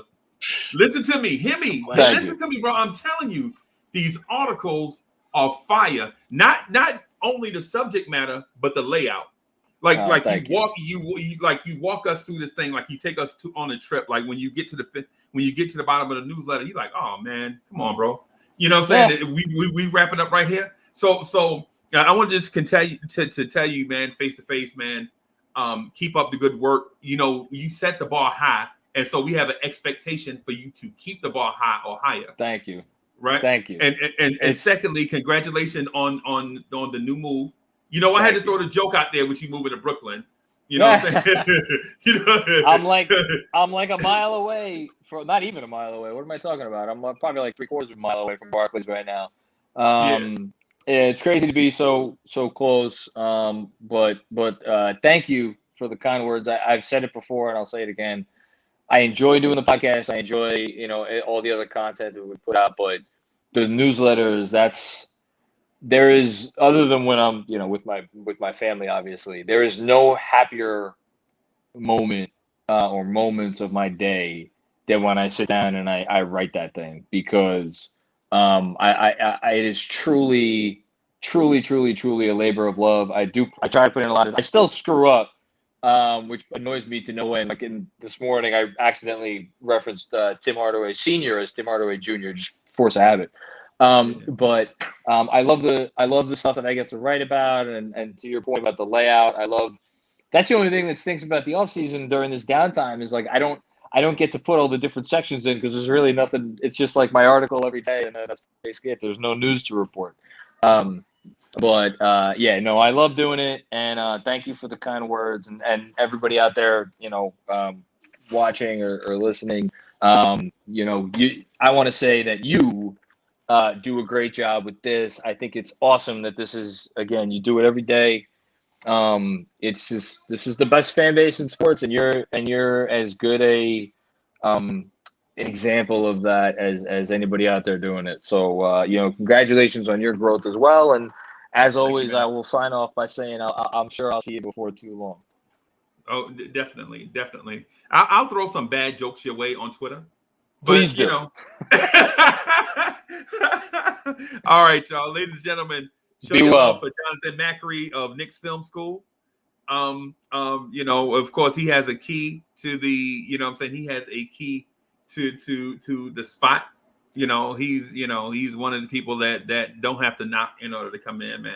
That's our guy. Love having him around. And if you haven't subscribe to the Knicks Film School on YouTube. They do excellent work. They have excellent guests. And so we'll probably have Mac on. I think we have like some type of situation where he's probably going to do once a month, I think, something like that. I think that's what we talked about before. If not, it may be whatever it is. It's a handshake deal. We don't need a contract. We have a whatever it is. So again, that was Jonathan Macri. And the most impressive part of having him on just now was Cornerstone Kev didn't even turn into a fanboy. Cornerstone Kev didn't even turn into a fanboy. Cornerstone Kev legit did not go gaga over Jonathan Macri just now, right? That was the most impressive part in my opinion, right? Yo, I saw Ron Cleveland in the chat. Shout out to my man Ron Cleveland for hadn't seen him, hadn't talked to him in a minute. Shout out to my man Ron Cleveland, man. Ron, I hope you're doing good, bro. Free Keith is in the building. Hey, Free Keith. So Free Keith, I heard that you procured a guest for Knicks Freestyle. Or in the process. It's nothing. It's light. It's light work. It's not even like I don't even feel. It's not even worth I'm saying it's light work. It's light work. But just know that we. I'm announcing when I lock it down. But just know that we. We doing stuff for the people. We're doing stuff for the people's interest in the people's interest. Yeah, man. And so not only But keep watching Wednesdays 7:30. Wednesdays at 7:30. Y'all heard the word. And if you haven't done it already, hit that like button. Subscribe if you haven't. Right. Hey, but yeah, what's good now? Knicks Freestyle is fire, bro. Knicks Freestyle is fire. That's Wednesdays at 7:30. Make sure y'all check that out. Look for the alerts. Make sure that y'all clear y'all schedules for Knicks Freestyle on Wednesdays at 7:30. Right. So the questions that you posed to Matt were hard-hitting questions, bro. I noticed that you don't take your gloves off at any time. Free Keith is always Free Keith. Man, it's not even about gloves. We out here discussing the real. I'm gonna tell you why it's about gloves. For the simple reason, you mentioned another. Wow, here come this guy. You mentioned another Frank Ntilikina reference yesterday, and I was like burning up. Who? Yeah, you. Yeah, you. Yeah, you. I mentioned the Frank. Who is even talking about that guy? I only talk about people on the team. He only talks about NBA players. Yeah, this. I actually, I'm gonna go further. I only talk about guys playing NBA basketball. Free Keith, you are not a right man. You are not a right man at all. I'm not right. You are not a right man. Yeah, hey, in the context, you're not a right man. Hey, Mama said don't trust Look, you. man, I'm sorry for your boy and your church and your failed savior. See, there you go. That's the same thing you were saying. Hey, Nick G is in the building. Hey, so Wait, wait. Kev, One what's going second, on, one man? second, one Why second, why one you talking second. so soft, Kev? Kev, where you going? Because I'm actually in another office because What? our office got hit big time. So I don't have Oh like the yeah, I don't have the flexibility like like I had back there. So it's gonna be like that for a while. So like that. Hold on one second. Don't Hold get on one don't second. get fired Okay. trying to be don't get fired trying to defend Frank. Well, here's the thing, Freaky. He's not even on the team, but you still got jokers still trying to mention him, a la Mr. Freeze right here trying to But poke the no, bear. y'all gotta hold that. Y'all have to hold that because what we were, Right. what those cats represent are the same people who were trying to tell y'all like the dude wasn't worth it. Like, why y'all forming a church? I was Why just y'all forming defending a church him around because this mediocre cat? Meanwhile, same people kicking in the backs of one every second. good player that come into the team. Oh, Mook is trash. He taking time from Knox. Mook is trash. Randall been trash. Some cats still call Randall, like still want to trade Randall up, but like they was part of this mediocre Frank church. Right. Y'all should be ashamed of yourselves. You don't know basketball, I'm not. or he I'm he not going to be. mesmerized y'all with his French, with his with his pretty boy French stylings. That's a shame, man. That's a shame. That's a shame. It is a shame. It is a shame that you fell for a supermodel. It's a shame. Yo, that's crazy. Fell for the packaging. Yeah. And fell for the packaging. I play a basketball player on TV type cats. But it's cool though. I hope he gets his weight up in Europe and maybe comes back out years later when he's ready. Nah, yeah, Freaky. So listen, this is what's going That- to happen. What's going to happen is the Frank narrative is never going away.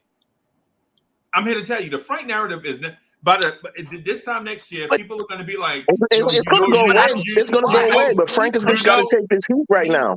me yeah, personally, Y'all got to me take this personally. heat right now. That's it. This time But next why? year, But why do people we are have going to to? be like, But yo, why do we you have know, to have Frank this heat? Ntilikina Why grew, do we have to have Frank this heat? Ntilikina grew 4 inches. Frank is What? now 6'9" and a half, Why? and his handles are like Kyrie. Why Is do we have to is have? Why do we have Yep. to have this heat? We've moved on. I've moved on. no, you have not moved on, bro. Because you came in with the heat You at Free Key. literally was mad at something I said yesterday and just brought it up. Nobody was talking about Frank. You hot? Right. You still on Frank, bro? I am not on Frank. I'm on Let him Deuce. go. I'm But on you're gonna Deuce. take I'm this. on Deuce But you're gonna take McBride. this heat though. You're gonna take this work because y'all subjected us to trash for 4 years. You're gonna take this work on his way out. You're gonna take He this was not work. trashed. He was But not don't worry, trashed. we're I'm gonna not going forget to say about it that. come season time. Excuse Exactly. me. I I mean, he's said he not was trash. not He's a human trashed. being, but like he was definitely a waste of time He at was not NBA trashed. basketball. It was not a waste of time. It was just that no one Isn't wants to that hear. true? Every Tibbs wasn't. No, every coaching administration pretty much signed off to that fact. well, if it's that He couldn't much, get then used why in the didn't they get? wackest lineups, bro. Come on, man. Yeah, whatever, Come on. whatever. You're just a hater. He You're didn't just a use hater. any That's of his all. You just hating. opportunities You just wisely. hating. None of You them. just He's hating. You trash. just hating. You just I'm hating. just a hate. He Yeah, didn't I get hate enough. He trash. didn't get. Everybody should. He didn't get enough of an Everybody should opportunity. That's hate what I'm gonna trash. say. Whatever. You just hate it. That's all. Enough of an opportunity to do That's all it what? is. Did he not You come to just hating. practice? You just Did he hating. not come to You just practice? Like, hating. what are you talking You about? just a hater. That's where you get your opportunities, by impressing the coach in practice. He impressed Whatever. You just nobody. hating. You're just a hater. You just hate. You hate Knox too, He right? impressed You hate Knox nobody. too, right? And you know what else? His defense declined. His defense declined from year one. So the thing that he was Whatever, even the man. best at, like, got worse. Come on, man. So we're Just gonna let it blame. go. Just So say, here's what you so need we're to gonna say. blame him. So Here's we're going to blame here's him what for you Trey need to say Young, to right? stop We're it gonna in blame its him for Trey tracks. Young, right? Like, yo, We're gonna blame him. We're gonna blame him for Trey Young, right? We're gonna blame him for Trey Young, right? Even though he locked him up so many times, and Tibbs couldn't see that and didn't put him in locked him until up right so there. many Yes, he times. did. Yes, he did. Yo, And you know bro. it. You can, Okay, you look, can even look at the I'm going to put it to you like YouTube this. tape and everything. All right. I'm going to put it to you like this. There are like dozens upon dozens of scouts and talent, you know what I'm saying, talent evaluators around the league, right? They call this thing, like, they have this thing called the second draft, is it? The second draft? Where lottery team, where lottery draft cats who didn't work out on other teams get drafted. Like, Like we took Moutier, you know what I'm saying, this, that, and the other. Like people pick up lottery talent, like old lottery talent that didn't happen to work out on their original team, like and give them a reboot. So you mean to tell me that nobody thought that this number 8 pick had any future potential, and even like just to pick him up off the trash heap? Maybe Free not. Keith. But I believe Nobody in the whole NBA. This time next year, Frank will be 6'9", bro. I'm telling you. Frank is 6'9". Probably 6 and gain 25 pounds. Right. Gain 25 pounds. Look at Frank jumper. He hit one jumper on the. He hit a whole bunch of jumpers. All right. No, what I'm saying is he gonna put out 10 mixtapes. Tibbs did not give him the opportunity. He gonna put out 10 mixtapes, and it's gonna show him he hit one jumper each. Tibbs didn't like him from training. He was probably not consistent in practice, so I think thusly, you get your inconsistency in your terms. Yeah, look. I don't even love Trier like this, but this is the one thing I respected about Trier. When he started getting like those like 5 minutes, 7 minutes a game, like, oh, he showed out. He was like, yo. When Trier's number got called, he showed out. Y'all gave Frank so many damn excuses. Like that dude never Free Keith, you're just a hater. Ever showed out when his number is called. You're just a hater. That's all it is. I'm just a hater. Obviously, basketball hates Frank. You're just a hater. You're just. I'm not the hater. Basketball, whatever. It's NBA basketball that hates Frank, not me. Just hate Frank. You just hate him. That's all. I don't hate Frank. Dude, that has never been my MO. I still don't hate Frank. Yes, it has. Yo, that has never been my MO, brother. I ran. Let me off. Look at that. I've never been. Yo, so what I was gonna say is let me defend Free Keith for a few minutes, man. Because listen, on Twitter, Free Keith and myself were like, yo, can we just let's see what this kid can do first before we anoint him the savior? And Uncle Freeze, you were a hater too. You were a hater too of Frank. No, I'm not a hater. Free Keith will tell you. You are. Hey, and you try. Kev, so you're like Kev, you're like saying Emperor the same Palpatine. thing. You're like Emperor Palpatine. Manipulation. I tried to give I tried to give little bro every chance imaginable in my mind to give him some reason to why he's so mediocre. Tibbs put and better, like Doug, like better other players. Whoa. It's funny that you mentioned Tibbs because cats use Tibbs' name in so many different ways. Like Tibbs don't play the kids. Tibbs don't play kids. Yet IQ and Obi was playing over the longest tenured Nick at the time. Frank. Yep. He just didn't like. And Knox couldn't. Frank and Knox couldn't get. They're vets. They couldn't get on the court over two rookies. But Tibbs don't play kids. Okay. Did you call them Wookiees? Did you call them Wookiees? Did you call them Wookiees? Rookies. And I never. Rookies. And I did not mean to say Wookiees. What didn't you say? Listen. What didn't you say? Listen. What did you never say? I defend Frank because against people like y'all. That's what it is. That's what it is.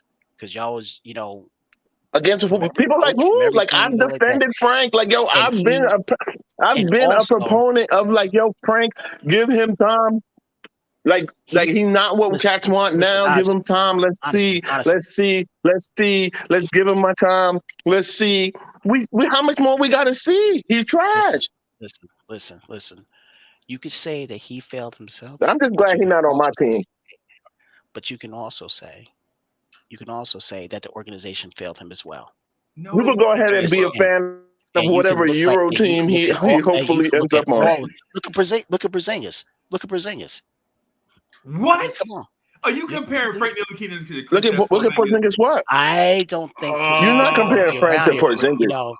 I know you didn't. See, that's why we murdered the it's gonna be. You don't think Porzingis is gonna be where?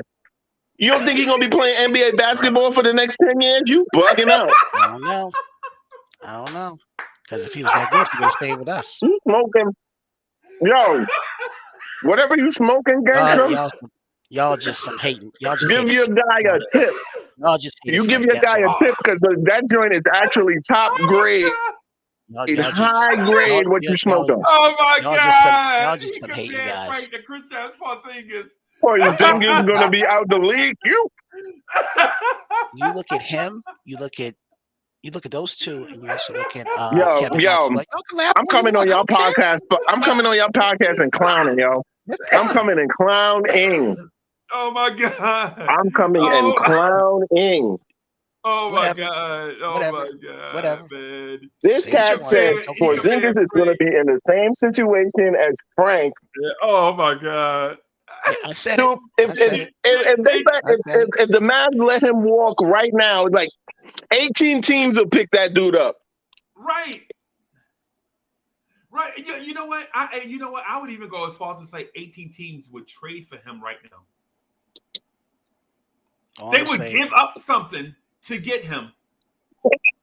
Come on, bro. Frank has never Facts. made. You bugging out. Frank has never made an All-Star. You know what? Frank has never made an We was begging and hoping, like we was hoping to get seconds for him. You know what? He played at the most famous arena. No, but I'm sure you're gonna tell me. Of all these fans right here. He played in front of I don't know how many fans in the stands for Madison Square Garden, the world's most famous arena. He did. Got paid. All right. So y'all can say all y'all want about him. Y'all can say all y'all want. But I defended him against guys like y'all. What? So. But Kev. But what there's avail, no though? but. There's no but. He Because was it on our looks team. like guys like us were right. He was on our team. But the thing is about Frank is we didn't bash Frank outright. We wanted him to be good. And when it was made obvious, when it y'all was said made he was obvious, sorry as soon as he got here. No, I don't want no. I'm not one of those haters that like lock in on somebody and want them to be bad on my team. Like, right. Yes, y'all did. You're on the team. I want you to be good. Like, I want my team to win. I hear you dogging him all the time. You were dogging him all the time. You too, Uncle Freeze. You were doing the same thing. You heard me dogging Frank all the time. When did you hear me dogging Frank while he was playing? And 70 to 80% of the chat was doing the same thing. I have receipts. Free Keith knows me on Twitter, bro. Me and Free Keith have been tweeting at each other for what, 7 years now? 7 years. I mean, it feel like it. Yeah, because we were tweeting at each other before Porzingis got drafted. Remember, I was the dude. Remember, I was the dude pounding the table for a dude named Emmanuel Mudiay. Remember that? Yo, the kid that was supposed to go to SMU. Remember that? I was like, yeah, the kid that was supposed to go to SMU, man. He the top point guard prospect. The Knicks need a point guard, right? That was me. I was wrong, but I'm not going back and correcting it using revisionist history. I was wrong at the time, and I'm wrong now, and I'll admit that I'm wrong with Emmanuel Mudiay. Right, man. If Free Keith knows this, he knows that I used to go in that 50-man Twitter thread and defend Frank Ntilikina against 47 other people every day. Well, show me those receipts because right now, even though he's off the team now, y'all are still dogging him. Y'all are still dogging him.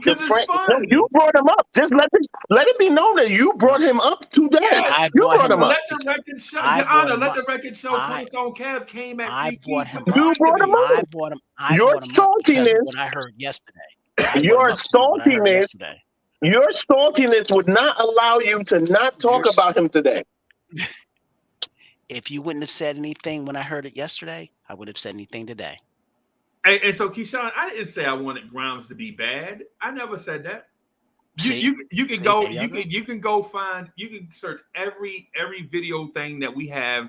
I never said I wanted Grimes to be bad. What I did say though is in the beginning he is off to a mighty slow start. He looking shaky, and to his credit, he broke out of it.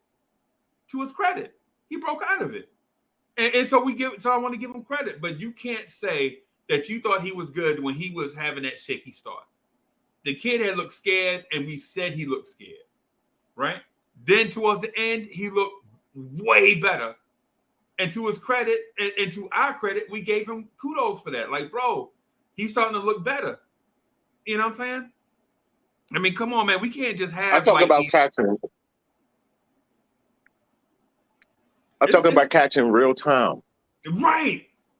If you suck now, I'm gonna say you suck now. Right. But if I'm you're never the good guy to later, be like, but if oh, you're this good person. later,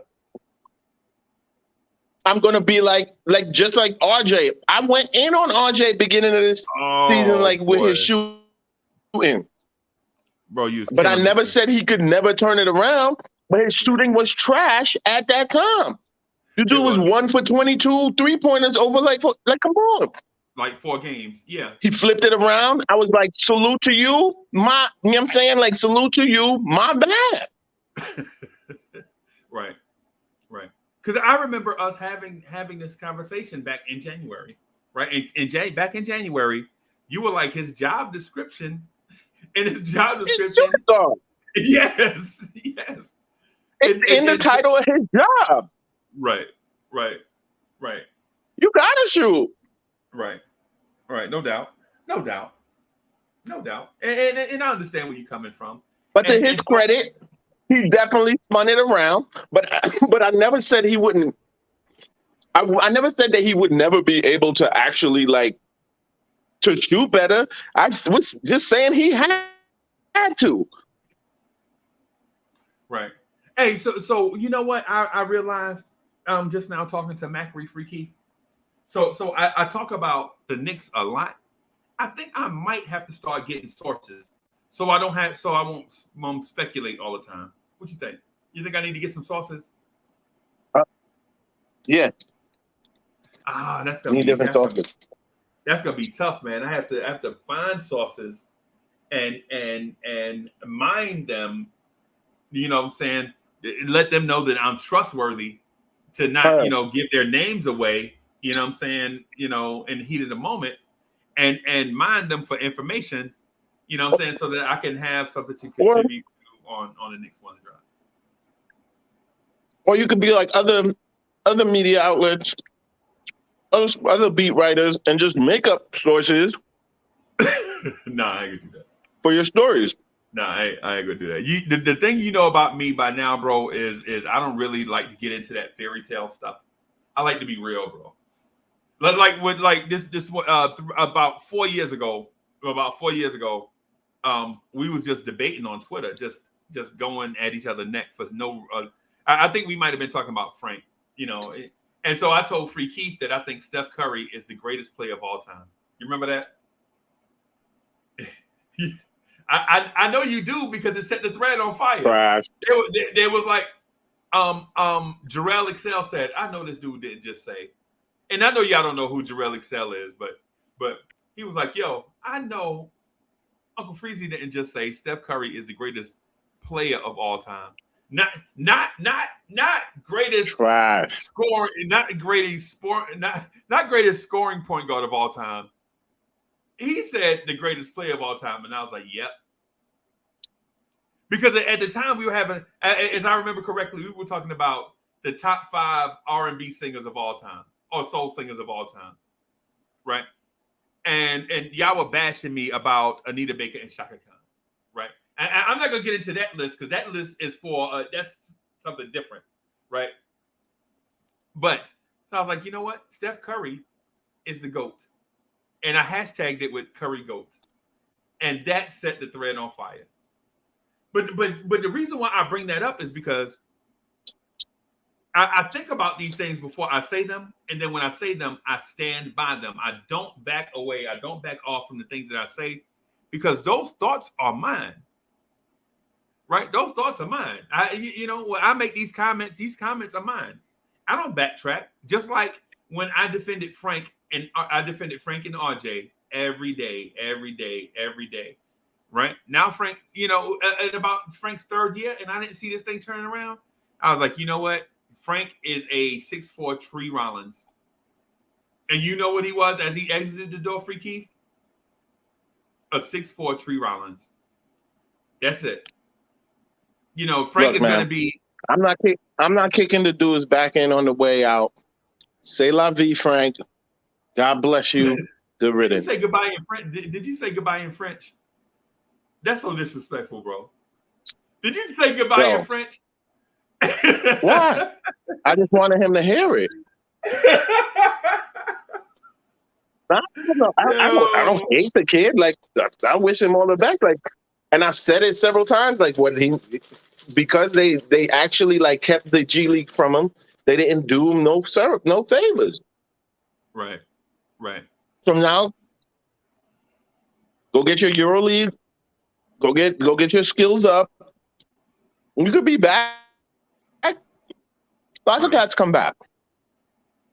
Right. I'm here to tell you though that Knicks fans will not let this Frank Ntilikina thing die, bro. I'm telling you what I know, right? I'm telling you what I know, man.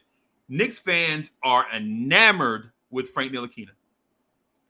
As soon as we get one injury, they're gonna be like, yo, Frank is 6'9.5" now. He's ready. As soon as we get one injury, bro, as soon as Alec Burks falls down on the court, you know what I'm saying? They're like, it was Frank. We need Frank. The Frankers are not going away. And my fear is that the Frank Hive is gonna scratch a name through Frank's name on the church and write Grimes. And we're gonna have a church of Grimes. He'd be a more worthy candidate. My issue is not the church. My issue is the mediocrity of who the church picked. Yeah. Well, y'all want to form a fan church around some joint. Merry Christmas, but like, come on, man. Like he literally, I think one year, like he had like the most historically worst offense in all of NBA history.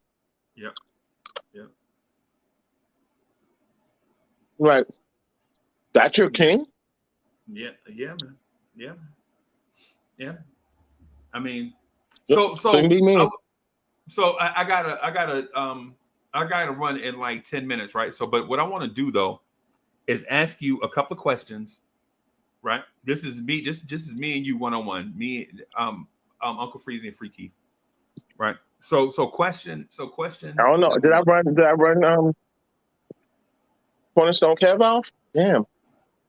No, you ain't. No. Oh, Kev is tough now. Don't get it twisted. Kev wear those pretty shirts, but he mentally he a tough fella, bro. He wear those pretty shirts, but he tough upstairs. Yeah. But he don't want no smoke. I'm here to take. Yeah, I think he does, bro. I think he does. Right?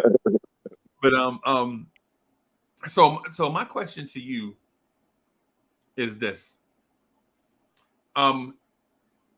does Tom Thibodeau have what it takes to take this roster to number 1 seed in the East? Yeah.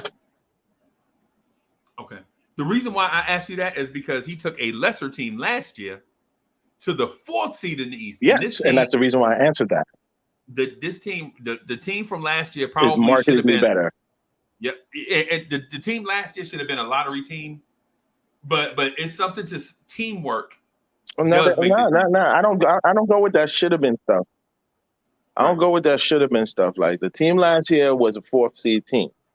Luck be damned, whatever y'all want to call it. Like they played games like every team played games. Like luck is part of the whole equation. We was a 4th seed team. For everybody, I feel like that energy. Yeah, for everybody.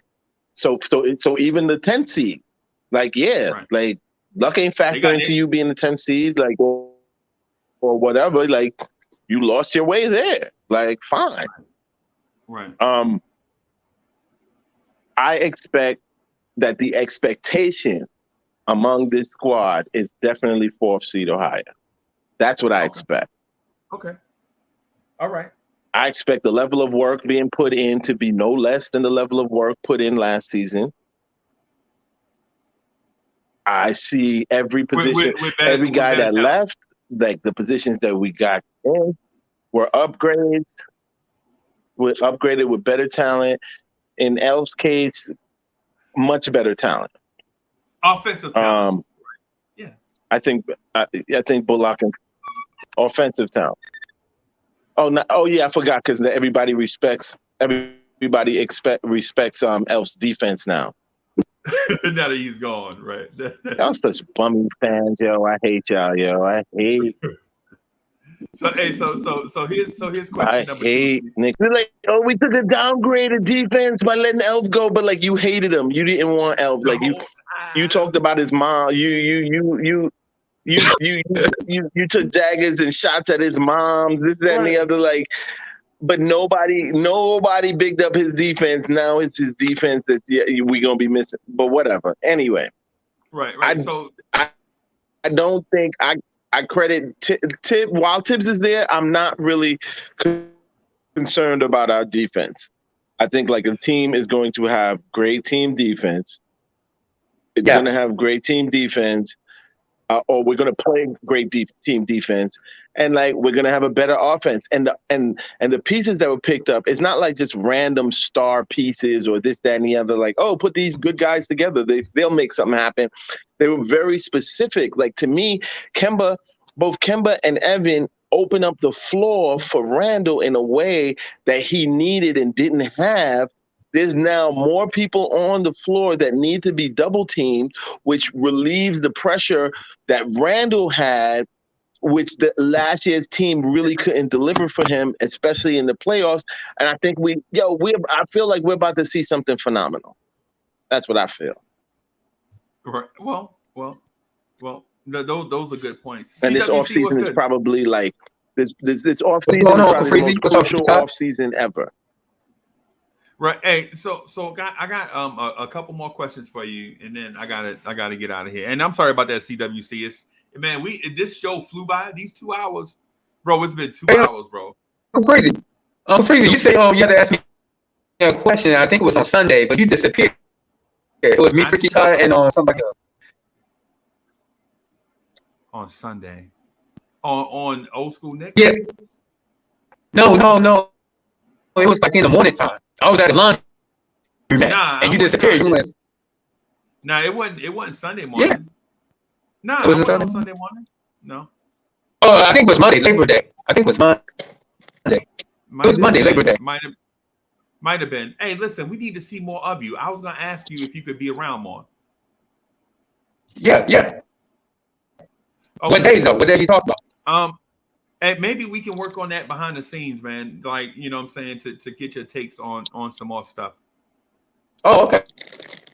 Yeah, we've been wanting you to be, because in the chat they'd be like, yo, what's up with CWC? And I'm like, I don't know. I don't get to talk to them that much. Like when I get to talk to them, is usually we talking about the Knicks, but I don't get a chance to talk to you about like, you know, being here and all that stuff. So yeah, man. Hey, so are you on social media? Nah, I'm on Facebook. That's stuff like that. Okay. All right. So I'll try to find you on Facebook then. Yeah. Warren Franklin. Okay. All right. So I got a couple of questions for Free Keith right quick, and then I'm gonna jump off. Right. So Free Keith, what is your planned direction for Knicks freestyle? Hey, you muted, bro. We can't hear you.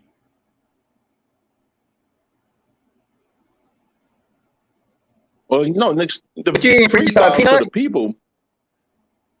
The freestyle, the Knicks freestyle for the people. Like really, what the planned direction is to, like, you know, a lot of these shows, like you'll come, or even like you'll have your live, you'll have your guests on, or this, that, and the other, and like the people who are watching don't really get to interact with them, and like that's really like the bridge that we want to eventually like jump.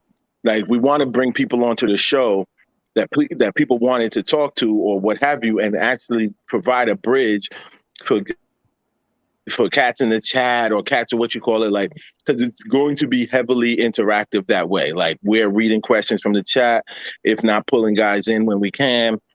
So like freestyle is like really what it says. Like it's going to be in the moment, and these things are going to be live. And like you know, you're gonna be able to ask your questions to the guests and stuff like that, like live and unfiltered. Right. Oh, totally unfiltered. Right. Right, no doubt, no doubt. So for those that don't know, Free Keith and I interacted with somebody on Twitter, and they're gonna have working out the details for that person coming on. It's a huge personality that's coming on. He already gave the okay. Free Keith is working out the details, man. He's trying to bring y'all something. It was a big win, a big score by Free Keith. He did most of the work to get this guy, and he's working on some stuff right now. No, you open that door. Nah, man, you ain't pushing no credit on me, bro. You ain't pushing no credit on me, man. Take your credit where it's due. You know what I'm saying? You ain't pushing no credit on me, man. I appreciate your humility. You know what I'm saying? And then willing to share credit, but this one is on you, bro. This one ain't just on me. You know what I'm saying? But so here's my final question, and a lot of fans want to know. I guess they want to know this, right? Aside from what the show is gonna be, like say this week and next week and all of that stuff, what's the long-term goal for your joint? And would you well, let me add the second part to it. And would you advise others that have ideas that want to do stuff on platforms like this? Would you advise them to do something and say talk to Uncle Freezy? Like to me, it's like a platform. Somebody.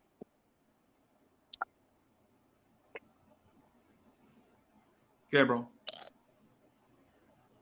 For me, it's like a platform for personal expression. So, like, it allows me to be a part of the NBA community, as it were, without being an NBA player or actually in the front office or this, that, and the other. Like, I love being a part of this fan community and talking Knicks, and so the far-reaching plan for the show is to really to touch as many Knicks fans as I can. Like, I really want to be in a big crowd of Knicks fans, especially as the Knicks are on their rise. It's like Knicks freestyle. Like I'm not pushing myself ahead of it. Like I just want those conversations. I want that space. I want to be able to have created that space. Right. And I say anybody with a desire to be heard, like, again, like it's a cool way to be a part of the basketball community without having to play basketball. It's your knowledge base. It's your opinions. It's your charisma. You know, like I would definitely encourage anybody, if you got something to say and you want cats to hear it, like, let's talk. Yeah. Yeah. And so, I mentioned this at the very beginning, not of this live stream, but in my very first live stream, I mentioned two things. I mentioned how our Knicks Twitter thread forced me to do this on YouTube. I went on the Knicks Twitter thread and was like, yo, this conversation has been going on for 4 years. We need to take this thing to YouTube. And most of the people on there laughed at me and said, this thing will never work. And this ain't never work. We ain't talk about nothing. You know what I'm saying? But the thing about it is we took the conversation about nothing and turned it into something. Kind of like Seinfeld. That Seinfeld show was about New Yorkers and nothing else. They just doing normal stuff. And it wound up being a classic all-time show. And Nick and Blorange Tears is kind of in that same vein. It wasn't inspired by that, but kind of in the same vein, whereas it's a whole bunch of Knicks fans getting together and talking about whatever. And now we're to a point now where we have shows where we have specific topics for specific fans. And some fans overlap. Some fans are a fan of all the shows and they come and join in all the shows. And then some just have a specificity. Like they like the pod couple, so they just jump in for the pod couple. Or they like Knicks freestyle and they just jump in for Knicks freestyle. Or they like the Knicks morning drive. You know what I'm saying? So what I'm saying to y'all, and it is the same thing I said when we started this late October, was, if you feel like you have the wherewithal and the dedication. Come on, you know what I'm saying? Come on, man. We can work something. We definitely can work on something. As a matter of fact, Devon Fisher has a show coming up. We're gonna feature it on Sundays. It's gonna be a 1-2 punch. It'll be Devon's show, which we have to name. I didn't know Dirty Nerds meant something else, so we got to change the name of the show. You know what I'm saying? I don't like what it refers to. Is y'all can Google it if y'all want for the real definition. But Devon and myself are gonna do a show about analytics, right? We're just gonna break down numbers for like 45 minutes an hour, right before old school Knicks, right? And so Free Keith has a show and it's busting called Knicks Freestyle. I'm working on apparel to put in the online mall so that people can rock Knicks Freestyle stuff. You know what I'm saying? And some pod couple stuff. So yo, Cully, what's good? So basically what I'm getting at is we trying to provide the best content we can for y'all. Hopefully we can get some CWC in there too. You know what I'm saying? But he don't like he like the eye test. He don't want to hear nothing about no number. Yeah, man. Yeah, like on the basketball court, like if I shoot a three, I ain't gonna keep score on my points, you know. I just be balling. Right. You know? No doubt. Yeah. So we're gonna wrap up here right at about 2 hours, y'all. Thank you everybody for coming through. Hey, CWC, you know, hey, yeah. Do you see the private chat thing? Can you you just send me your number in the private chat? Don't put it in the public chat. Can you see it? Can you see it from your phone? No, not right now. You can't see it from your phone. Okay. If I hit a button, I want to get off the show. Yeah. Okay. So we'll do we'll figure something out. But I want to see what it is that we can do, because people in the chat is like, yo, CWC, man, where's CWC at? And so we have to figure out. Have to figure out a way where we can get you on without people interrupting you. You know what I'm saying? So you can go in and do your thing. That's if it's cool with you. If not, no pressure. Yeah. Whatever. Yeah, it's cool. Yeah, you know what I'm saying? So you dropped the private chat down? Huh? You say you dropped the private chat down? Let me see here. You see where it says you should see up top on the left part of your screen, you should see where it says chat and private chat. Do you see it? Not right now. Okay. Maybe when I go. All right, don't worry about the phone. Don't worry about it then. What I'll do is I'll hit you up on Facebook. Okay. All right. So hey, thank you everybody for coming through. We're gonna wrap this up, man. Thank you for the panel, Free Keith, Cornerstone Kev, CWC, Evergreen G, and our homeboy Jonathan Macri from Knicks Film School. Thanks everybody for tuning in. We'll holler at y'all. Oh, Knicks Freestyle tomorrow, 7:30. Make sure y'all tune in tomorrow. 7:30 what p.m.? 7:30 p.m. Yep. PM. Okay. Yep. PM. So make sure y'all check out Knicks Freestyle, and then the day after on Thursday we'll be doing the pod couple. So Uncle Free. Yo. So Freestyle, what they be doing? They just talk about random topics or something. There go your guy right there. Random Nickness. The topic is Nick. The topic is Knicks and whatever on the dome. Right. Oh, okay. Pull up. I can do that. No doubt. All right, y'all. I'm gonna get out of here, man. Thank y'all for coming through. Chat. Thank y'all for being the best chat in the world. Thank y'all for being the best chat in the world, right, man. We appreciate y'all. We appreciate the chat, man. This is no fun without y'all being here. You know what I'm saying? We could have legit just recorded a video and posted it up here, but that ain't no fun.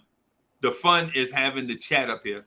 You know what I'm saying? Thank y'all for being a great chat, man. We'll holler at y'all tomorrow at 8:45-ish. Later. Peace.